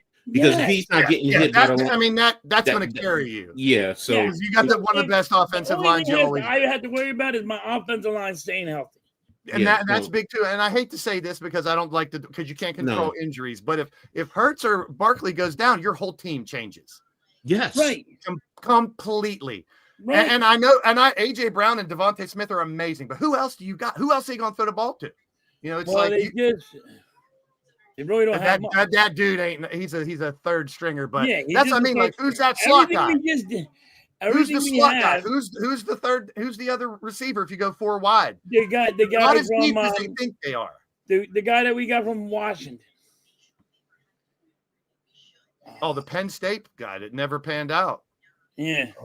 Oh yeah, forgot about that. But he also scored in the Super Bowl, baby. Well, Kenny Pickett also took a snap to win the Super Bowl. No, Kenny Pickett won the damn Super Bowl. You should be saying that, you blaze. He took the snap to win the Super Bowl. Kenny Pickett did.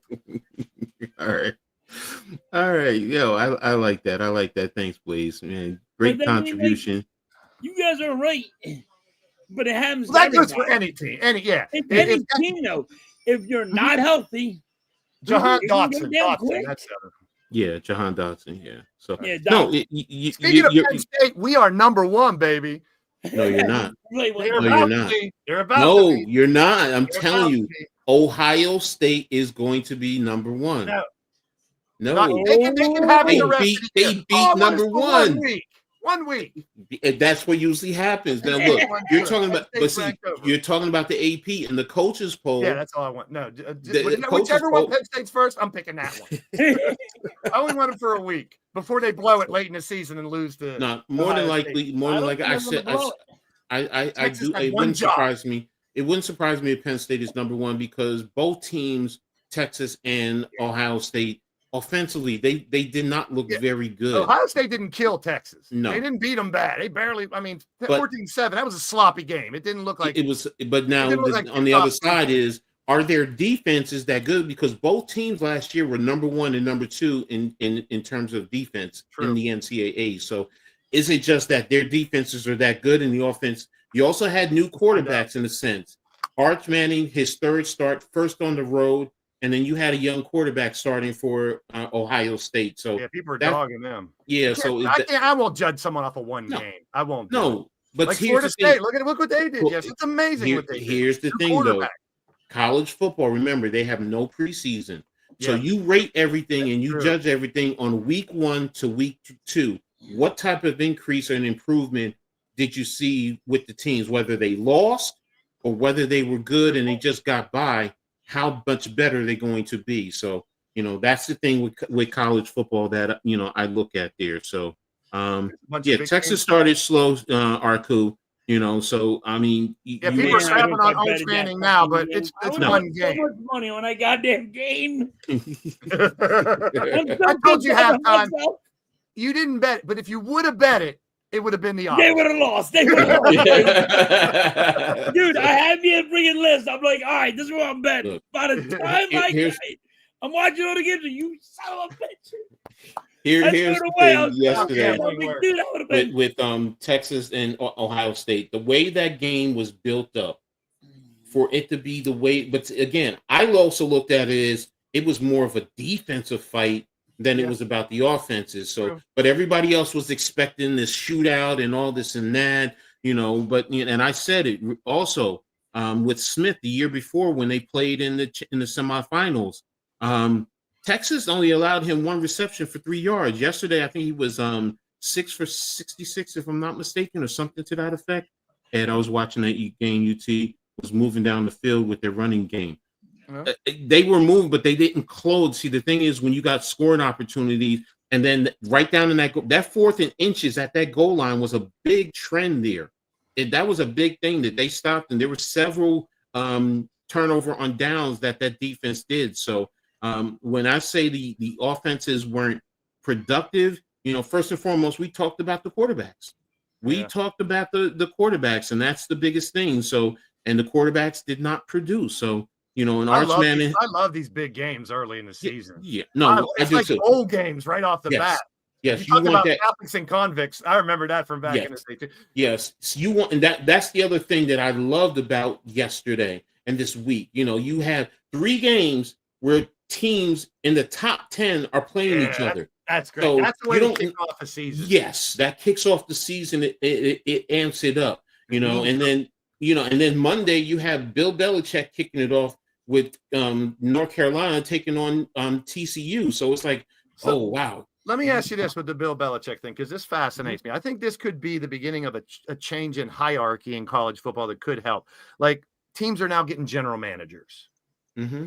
I don't have a problem. I kind of like that. I like more of a hierarchy. Like, maybe even down the line, I know this will never happen because the NCAA and everything, but maybe if they did have a commissioner and they had a hierarchy running college football and giving it a little more, hey, it's going to be this way, instead of, your conference does this and your conference does that, and you can jump to this conference and you don't even have a damn conference. Mm-hmm. I mean, I don't know what you guys' take on that. I'm mixed about it. I'm not one or the other, but I'm starting to see more GMs. These guys are, players are coming back to be a GM. That helps. And if there was a commissioner and maybe a whole set of a hierarchy in college football, what do you guys think? Okay. The commissioner aspect, really, the commissioner is just, not the commissioner, the GM really is working under the head coach. The head coach is the program in college football, period. Case closed. But he can side by side. This guy can do a little of the stuff that the coach does. He can do the stuff that helps the head coach. Yes, exactly. He takes the pressure off of him. Yes. The commissioner aspect, because the first thing is, if you do a commissioner, to what level? Because remember, you have the FBS, the FCS, Division II, Division III, NAIA. So is this commissioner over all of them? That's a lot of teams. It would be one for each. If you're going to solidify, I'm like a general identification of this is this group, Division I.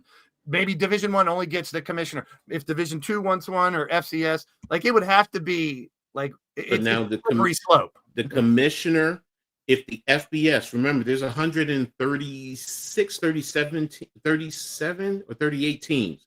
So that's a lot still for any commissioner Well, that's to what I'm saying, a regulate. hierarchy where there would be a commissioner, but he would have like 4 right-hand mans, like a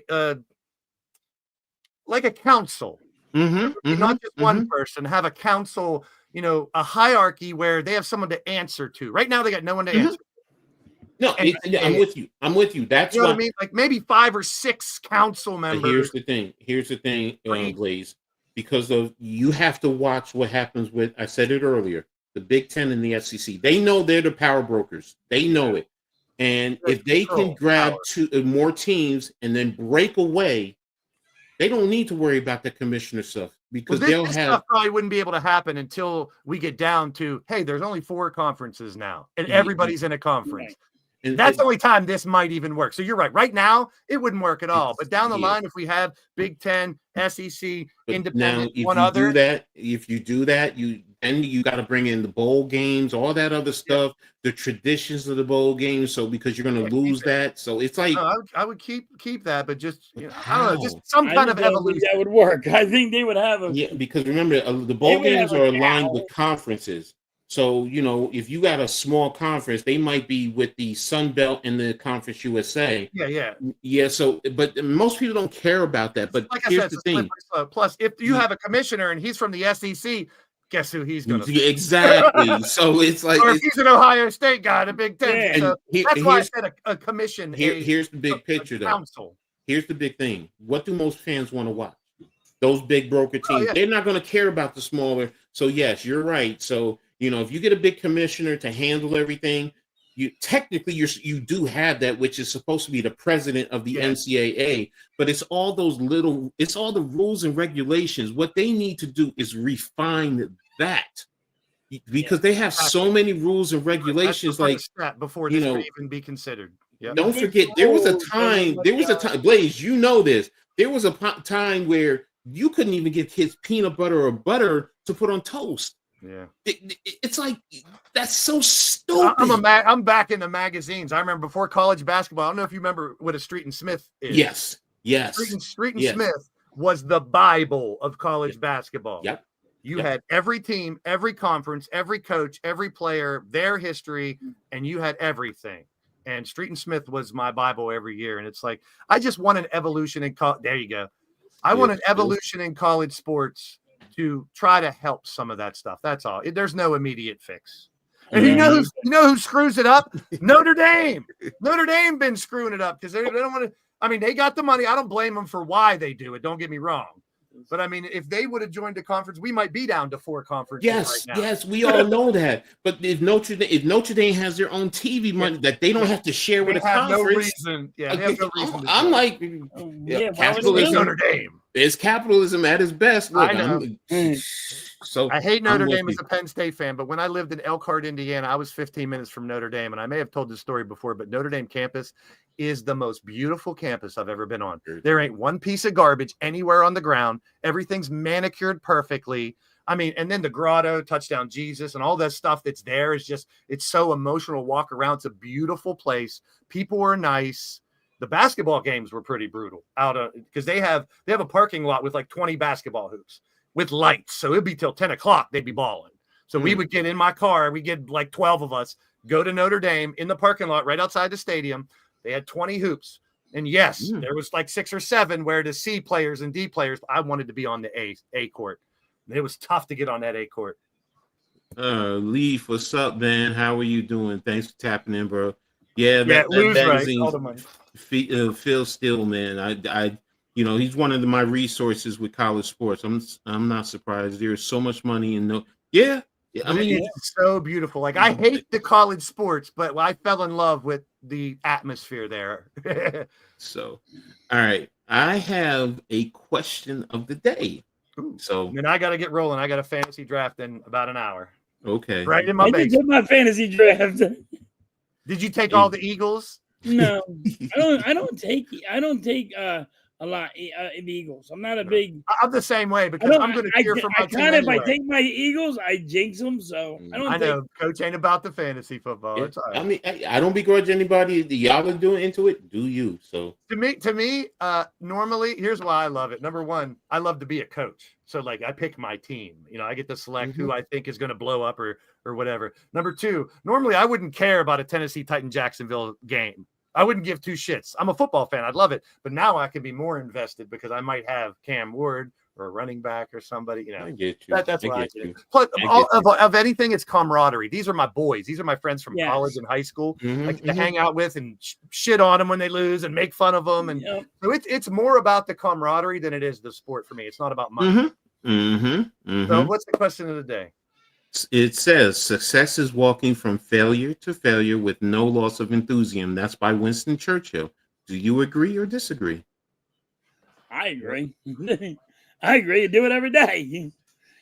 I think you gotta get from medical. It could be a medical reason. It could be anything. I think you learn more downhill, and I think you learn more from losing. I think you can become a better person being able to handle. It's weird because, and I'm gonna get a little prophetic here, because I read a little book in the morning every day, and it's about humility today. And they say, and this doesn't go very far in sports because you need that ego and that confidence, but those who exalt themselves will be humbled. Those who are humbled will be exalted. So I believe in humility. So failure humbles you. Like if you go through high school, college, kid, and you've never lost a game, you're going to have a God complex. You're going to think you're unbeatable a little more. If you've been beat down or like even like I was a really good player in basketball, but when I was on a team with a bunch of shit players, we were terrible. I could not carry a team. That's another one too. So I think failures lead you to more success. I think you got to learn how to lose to be able to understand how to win the right way. Exactly, but that's like it's so prophetic when you think about sports. I mean, because you know you're failing. The greatest, one of the greatest, Michael Jordan. I failed, which is why I succeed. You know, and it's like and that's why I saw this, and that's the first thing I said. Michael Jordan. I said that was Michael Jordan, and I was just like, yeah, you're right. You know, I mean, and you said it. We learn from our failures. It makes us humble, but it also it ignites the hunger in us to do better, to grow as a person, whatever industry you're in life. So and the most important part of this statement to me is with no loss of enthusiasm. Now that's the toughest part. It sucks to lose. No one wants to lose. No, it hurts, especially when you might have been the player that did something wrong and cost your team. That's where when you lose, that's where the team aspect for me comes in. Your boys lift you up. We'll get them next time. So to lose is you can lose, and it's easy to be beat down. It's with no loss of enthusiasm. You have to learn how to lose and learn from that loss to come back and how much better is it to win after you've lost? Yes. Let's use let's leave Halftime's Eagles. 2 years ago, the end of the Eagles season, you collapsed. 4 or 5 losses in the playoffs. Boom. It's easy to give up at that point. And a lot of you Philly fans did. You wanted to fire the GM, the coach, and all that shit. No, but that's neither here. What my point is, I'll still fire them motherfuckers. But what they did at that point, instead of sobbing and maybe dump a bunch of people, or people say tank or rebuild, no, they just retooled just enough to win it all the next year. And that's losing without loss of enthusiasm. That's failure and without loss of enthusiasm. Snap back, show that you can endure and overcome depression, anxiety that comes with losing over and over and over. It's a very good. I love this saying because and I tell everybody, I do my little video game with the wrestling, right? People make their own characters and send them in, and when they lose, they get so upset. And I'm like, in private, I'm like, listen, I get it. It's just a fucking game, it's it's here to bring people together. And again, if you hate losing, that means you're invested in what you're doing. Yes. If it gets right here and you're like, I hate to lose, I want to smack something because I lost. That's passion. There ain't nothing wrong with that. But if you just succumb to that That's your loss of enthusiasm. You can't lose that enthusiasm. You can't lose the enthusiasm just because you lost. There you that's to me, when you lose your enthusiasm, you're in a sense giving up on your life. Yeah. And that's the whole thing, because look, we all fell. Look, I mean, think about us, most of us as little babies. You're crawling, then you stand up, try to walk, you fall down, but you get back up. But you fall back down, but you still get mommy, daddy's, come on, you got it, come on. But you're getting up. So, and that's I hate to get biblical again, but there was a guy who was carrying a very heavy load and fell a couple times. And he had to get back up. And it's all about getting back up and enduring. I didn't get the answer last week. You had a question. Last week you had a question about like the Walk of Fame, like who you would put on that. I didn't get the answer because I was busy. And I didn't want to say mom and dad because that's an easy question. I just want to answer from last week. My first basketball coach, I would put him on the Walk of Fame because he instilled me the basics of the game, how to lose the game. It goes back into this comment. He showed me how to lose. He showed me how to overcome losing. He showed me how to be a teammate. He lifted me up when I was down. He helped me through hard times, and even personally, outside of the game, he was there for me. So that is a coach, the best type of coach you can ever have, that teaches you how to lose, that shows you the basics, and is there for you when you're down and help you bring up. So my first basketball coach, he was the man. And I still call him coach to this day. There you go. And that's a great contributor, to, overcoming failures, because as coaches, Blaze, so we bring kids in, you recruit them, and you make them feel like, I'm wanted, and you get them in the camp. And what do? You tear them down. Why? Because you're going to build them up. They have to understand failure. They have to understand how to overcome it. So, I mean, that's the biggest thing. So, I hear you, Mike Green. Everybody suffers with something. Everyone has their burdens. They have their own cross to bear. It's, can you get over it and not give up? Like Mike Green says here, you got to get through it, no matter what you deal with every day. And this is what I love to do on this platform. I love talking about sports, but when we have an audience and I can give a positive message to someone, and maybe they might change their ways a little bit, that's what I want to do here. So that Mike Green speaks volumes, because you didn't sit there and go, I got social anxiety every day and it sucks. No, you said, I got social anxiety, but I get through it. Yeah. We all do. Growing up, look, I've always been the biggest and fattest, and people used to make fun of me. But what do I do now? What do I say now? I'm the sexiest fat man you'll ever know. And people are like, why do you? I say, first of all, if you knew me back in the day and you look at me now, I'm like, yeah, you did get fat. It's the truth. What's the matter with the truth? Adversity, man. Adversity. Yes. They say pressure creates diamonds. Yes. You gotta have that pressure. You gotta be beat down to be carried up. It's big. Like, look, and that's what happens when one person says it. You're gonna be surprised how many other people deal with similar things. But here's what I want to say to everybody in the chat: no matter what you're dealing with, there's someone out there dealing with a lot worse. Yes. And that's what you got to remind yourself mentally, that yes, it sucks right now, but it could be worse. I can talk, I can see, I can hear, I can walk. A lot of people can't. So count your blessings and your life will be a little better. You'll be happier, even though you're dealing with bullshit every day. I love when coach came up with this one. I'm like, I get off my soapbox here. I was preaching for a little bit there. I mean, but we have the platform. We should. And coach, you do it on your streams. Halftime, you do it. We're building people up. We have people. I don't like to call them fans. I like to call them family. Yes.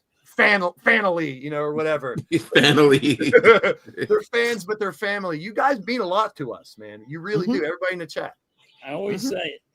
But great comment. I love when Coach came up with this. This was great. And I'm like, that's me. I'm like, I always get beat up. You get knocked down. You got to keep on going up.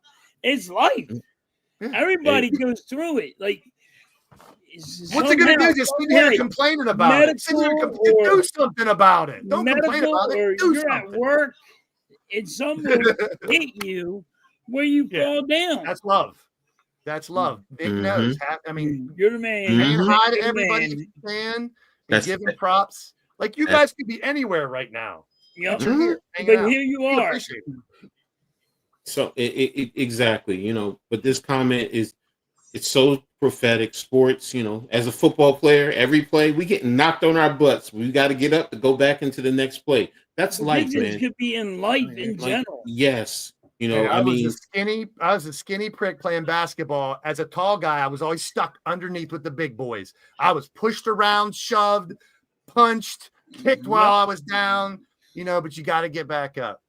You got to get back and keep up going. Overcoming adversity is life. If you can master that, you're golden. I had to deal with one of the hardest ones in my life, losing the love of my life with 3 kids and raising 3 kids as a single parent. And, you know, and my children, I'm so proud of them. You know, they're good. They're out there being productive, you know, whether they're in a relationship, my oldest taking care of my granddaughter. People say it all the time. And you're like, you don't have them. They're not out there running the streets being promiscuous. I'm like, no, because they know their daddy would whoop their hind parts. You know, but it's a whole nother conversation. But the family is broken nowadays, man. We don't, you know, and to see mothers, fathers working together, you know, dealing with adversity like you had to instill, overcoming. I mean, the family back in the day, you sat down with your family at 5 o'clock and had dinner, all of you. You know, you got up and had breakfast together, and I just think family as a whole in today's society can really destroy a society. Like I thank my dad for whooping my ass when I was a kid. I thank my mom for yelling because they did it. It was discipline when I was doing what I shouldn't have been doing, and it made me a better person. That goes with coaching. I had to go cut a switch down once or twice. Exactly. It makes you a stronger person. And we all been through this. Here it is. I remember getting the switch. I don't know if you young kids don't know what it is. I remember I had to cut down the switch, and you know, you go, you're like, here you go, Bob. Here's this. Whip me with that. She laughed, and then my 6 brothers would beat my ass. Go get the biggest one. I want that one. Hey, talk about adversity. I mean, halftime. You had how many older brothers? I have 5 older brothers and 1 older sister. I had 1 younger brother, and I tortured that dude. But I love him to death now. So I can imagine what 5 older brothers did as you grew up. You got beat up, and I mean beat up, like blood ripping down your That's why you're tough. That's why you're tough now. That's why you got thick skin now, bro. You didn't make the tea. You didn't make the Kool-Aid. What happened to you? Get used to the failure. Get used to the failure when your Eagles lose in week 1, bro. I'm telling you, get used to this failure. No, Blaze. That Eagles enthusiasm. Blaze, I have to say, against the Cowboys, no, they're going to I know. I'm being facetious. Yeah, I know. It's like, but hey, and I'm not talking about you or Mitch. The way Eagles fans are talking as a whole, you got the bragging rights. You're the champs. But my goodness, will the world come crashing down if they lose in week 1? Blaze, I have a question. In football, who do you have that made the playoffs that you don't think is going to make the playoffs? See, I looked at that too, and as much as I'd love to see the Lions fall off, they just have way too much talent. I think that I know the Rams are in question right now, but they got tons of talent too. They won their division. Yeah, but you don't got a quarterback. They don't have a quarterback. That's what I mean. Like, right now. But if he comes out and he's healthy, he could do what he, I'd like the 49ers were 6-11 last year, so that would be continuing to lose. Yes. But they could be well too because they got that up and down. I mean, the Commanders, like we said earlier, I could see that because of the shock value last year and now coming to a little reality because, hey, I think the Giants are improved. The Cowboys they might be, but they got to play the Eagles twice and stuff like that. I think the Broncos are very well improved. I don't know. I'd love to see the Ravens suck and be 5-12 instead of 12-5. You would. Of course you would. You're out of control with that one. But I mean, you want me to hot take Kansas City? I said it earlier. They were 15-2 last year. That would be That's but they showed, like I said, they showed some weaknesses. You're saying not making the playoffs? Yeah, they could be 8-9. I mean, look, Chargers are going to be a little improved. Shit, coach, but I said the 10. I said last week I said Eagles 7-10, and Mitch was getting DMs from all these Eagle fans. Denver's going to be better. The Raiders could be better. Chargers should be better. Chiefs might be out. That's right. Chargers lost their left tackle. I forgot about that. That's tough. That's going to. Yeah, they lost their left tackle. People don't realize, and I'm sure you do, Coach, more than other people. Losing and I've felt it with the Steelers. Losing an offensive line, no matter what, like no one talks about offensive linemen enough. And when you have your team that suffered for so long because your line wasn't good enough to give your quarterback more than 2.5 seconds to throw the ball or even hand off, that's trouble. So, like, I value that. The trenches are where it's all made out. If you can stop the run with your defensive line, that changes the game. Look at the Eagles. If they have that offensive line, that brought them a championship. Yeah. I always look at the Eagles' offensive line and defensive line. If they get hurt, we're screwed. But that's to be honest with you, that's every team. Yes. I say it all the time. You cannot win without the sexy fatties. The sexy fatties are what you need. People always say, "Oh, the quarterback is the most important position." Singularly, yes, okay, fine. But without the line, without the line, and I say it all the time, you need an offensive line. Offensive line helps your offense, your defense, and your special teams. The Vikings could fall off. I love JJ McCarthy, but now he played out of his ass last year, and they were 14-3. So McCarthy didn't play last year. McCarthy didn't play. That was Sam Darnold who played last year. No, that's what I'm saying. Darnold play. I'm saying with McCarthy now. Okay. Darnold played out of his ass last year to get them to where they're at. Mm-hmm. McCarthy, we don't know what we're getting from him yet. I think he's really talented. He can stay healthy because I mean, so they have the coaching, they have the. I'm just saying that could be a question mark. Like I could see them. I don't know if they're going to go 14-3. That's a good one. That's a good one. That's a good one. We didn't talk about Minnesota, and plus with the other teams. I mean, look, as much as I don't think Chicago is going, I think they're going to be in 4th place, but that's going to be a tough division because all 4 teams can be in position to make the playoffs. Yep. Let's be honest. Especially if Caleb Williams plays better and the Bears improve. You got 4. That reminds me of a couple years ago, 4 or 5 years ago, when the Browns were decent and that AFC Central was all 4 teams could make the playoffs. Exactly. So, and your thought on the Chiefs, you know what? Thinking about it, even like with this comment by David, they have the queen in the press box. That's going to be a distraction. Yes. And is Kelsey? Is he like, I'm getting married, man? Let me just, chill for a minute. Yeah. So you might call it. Is their defense going to be improved? I mean, they got a lot of question marks, in my opinion. Yeah. So, Vikings, Kansas City, they might fall off this year. You wouldn't have, but now that you say it, I'm like, you know what? Good point. All the distractions, the line. But flip the coin, both teams could be 14-3 this year too, because they have tons of talent. You got to still have Kansas City in the playoffs. Somebody's falling off. It's just a matter of who, and that's what I love about it because it's tough to say. It's tough to say who.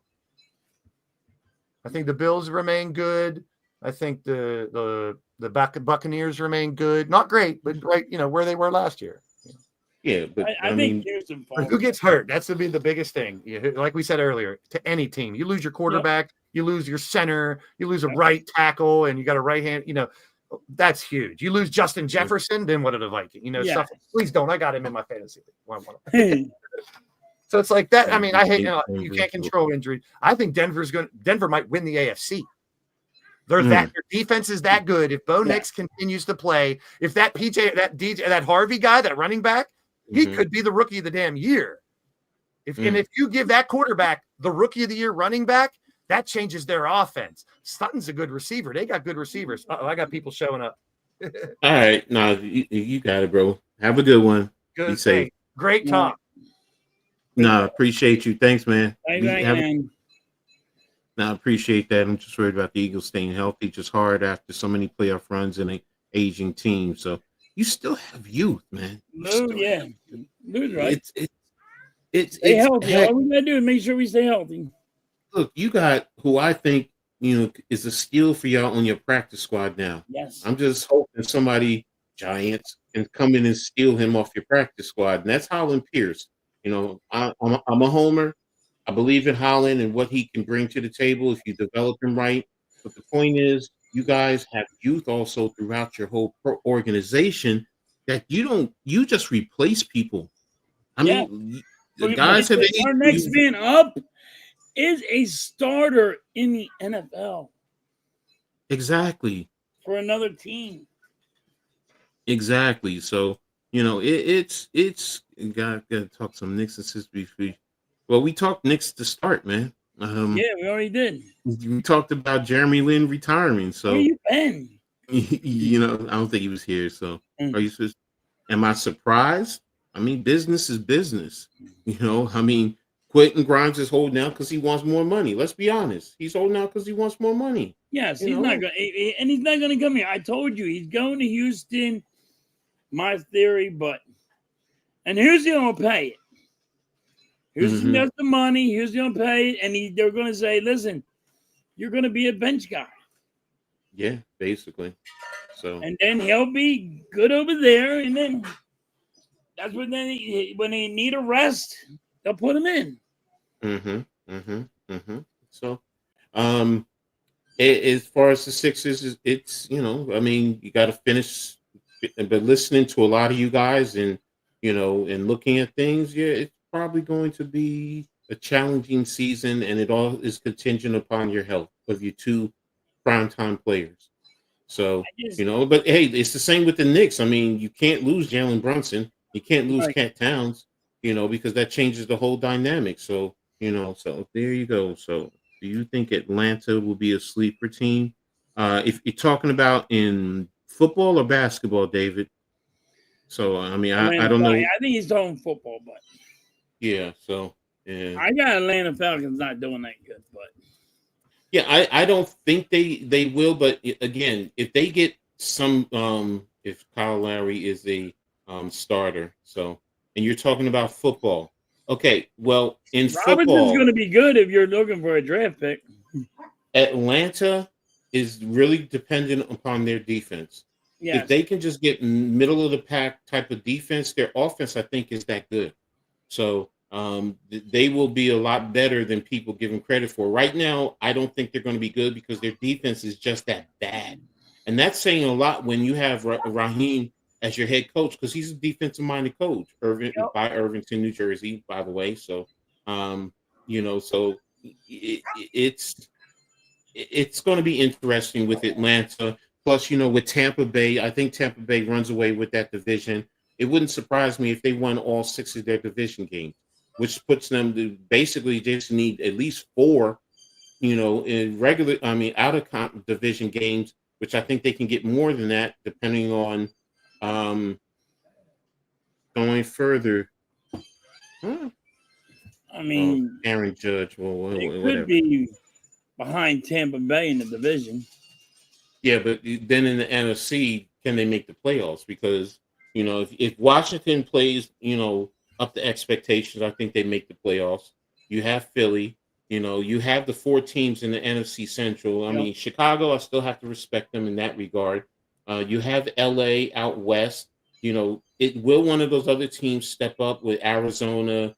It's the 49ers. We could talk about the 49ers last year, but a lot of that was their injuries. So, and they're getting guys back. They did lose other guys, but they're getting key guys back. So if they can play if they can play the season with health, they're still a good team. But they're trying to get rid of that one wide receiver. Ayuk. No, they traded. They have Ayuk and they traded what's his name to Washington. Yeah, but Ayuk's hurt, ain't he? No, I thought he was. No, Ayuk's hurt. Hold on, let me see. Because you don't want to play, he wants to be traded. I know he wants to be traded. That I knew because he wants more money. But Brandon Ayuk, Brandon. Come on, computer. Here we go. Ayuk. And Brandon Ayuk, is he hurt? It doesn't say anything. Rumors. Dude, he's awesome with college football Coach is totally not. I know you like college.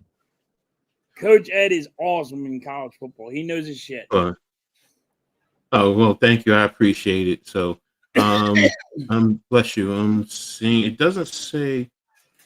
Oh, okay, yeah, bad injury ahead of the season opener. So, Brandon Ayuk, they got their contracts, but injuries on Tuesday. Oh, he won't be playing. He's on the pup list. Okay, all right. So he's going to be out for the first 4 games. So yes, Yeah. you're right. So all right. So there you have it. So it's going to start rock in a rocky mode. But Lou, thanks a lot. Appreciate you. I'm trying to get better and give you guys more content. So later on tonight, going to be giving you a live reaction, play-by-play in terms of Miami versus Notre Dame. So I have a lot of other games I've already covered, so you can go back and you'll even see on there that I even gave you the breakdown of a lot of the conferences. So, I give a lot of information. So, but, enjoy yourself. So, and I care with this, and then cover the WNBA. So I do that too. And, we do Heart of the City with my boy NYG. So it's a lot of good stuff that, I'm here. So, so there you have it. So got anything else going on with you? Not much. So you're doing the Phillies game tonight, right? Game tonight at 7. Okay. And chilling. And then you're working the rest of the week. So all right. Oh, so I'm making an Eagles prediction. Oh, okay. Later on. All right. So, I'm done going shopping with Mrs. Halftime. Hey, spend that money. Spend that money. Yep. So, and I'll be covering, like I said, the game tonight and tomorrow. I have that. I'm also going to be doing a college review, posting it on both of the networks. So, look for that. So, going to be a busy week for me too. So, but we'll be back here next Saturday, ladies and gentlemen. So, really appreciate everyone for being here. You guys are truly, truly amazing. So, thanks a lot for always rocking with us and being here and supporting us. And today has been a great show. So with that being said, we're going to get out of here and we'll talk to you guys later. Y'all have a great one. Peace. See you. Peace.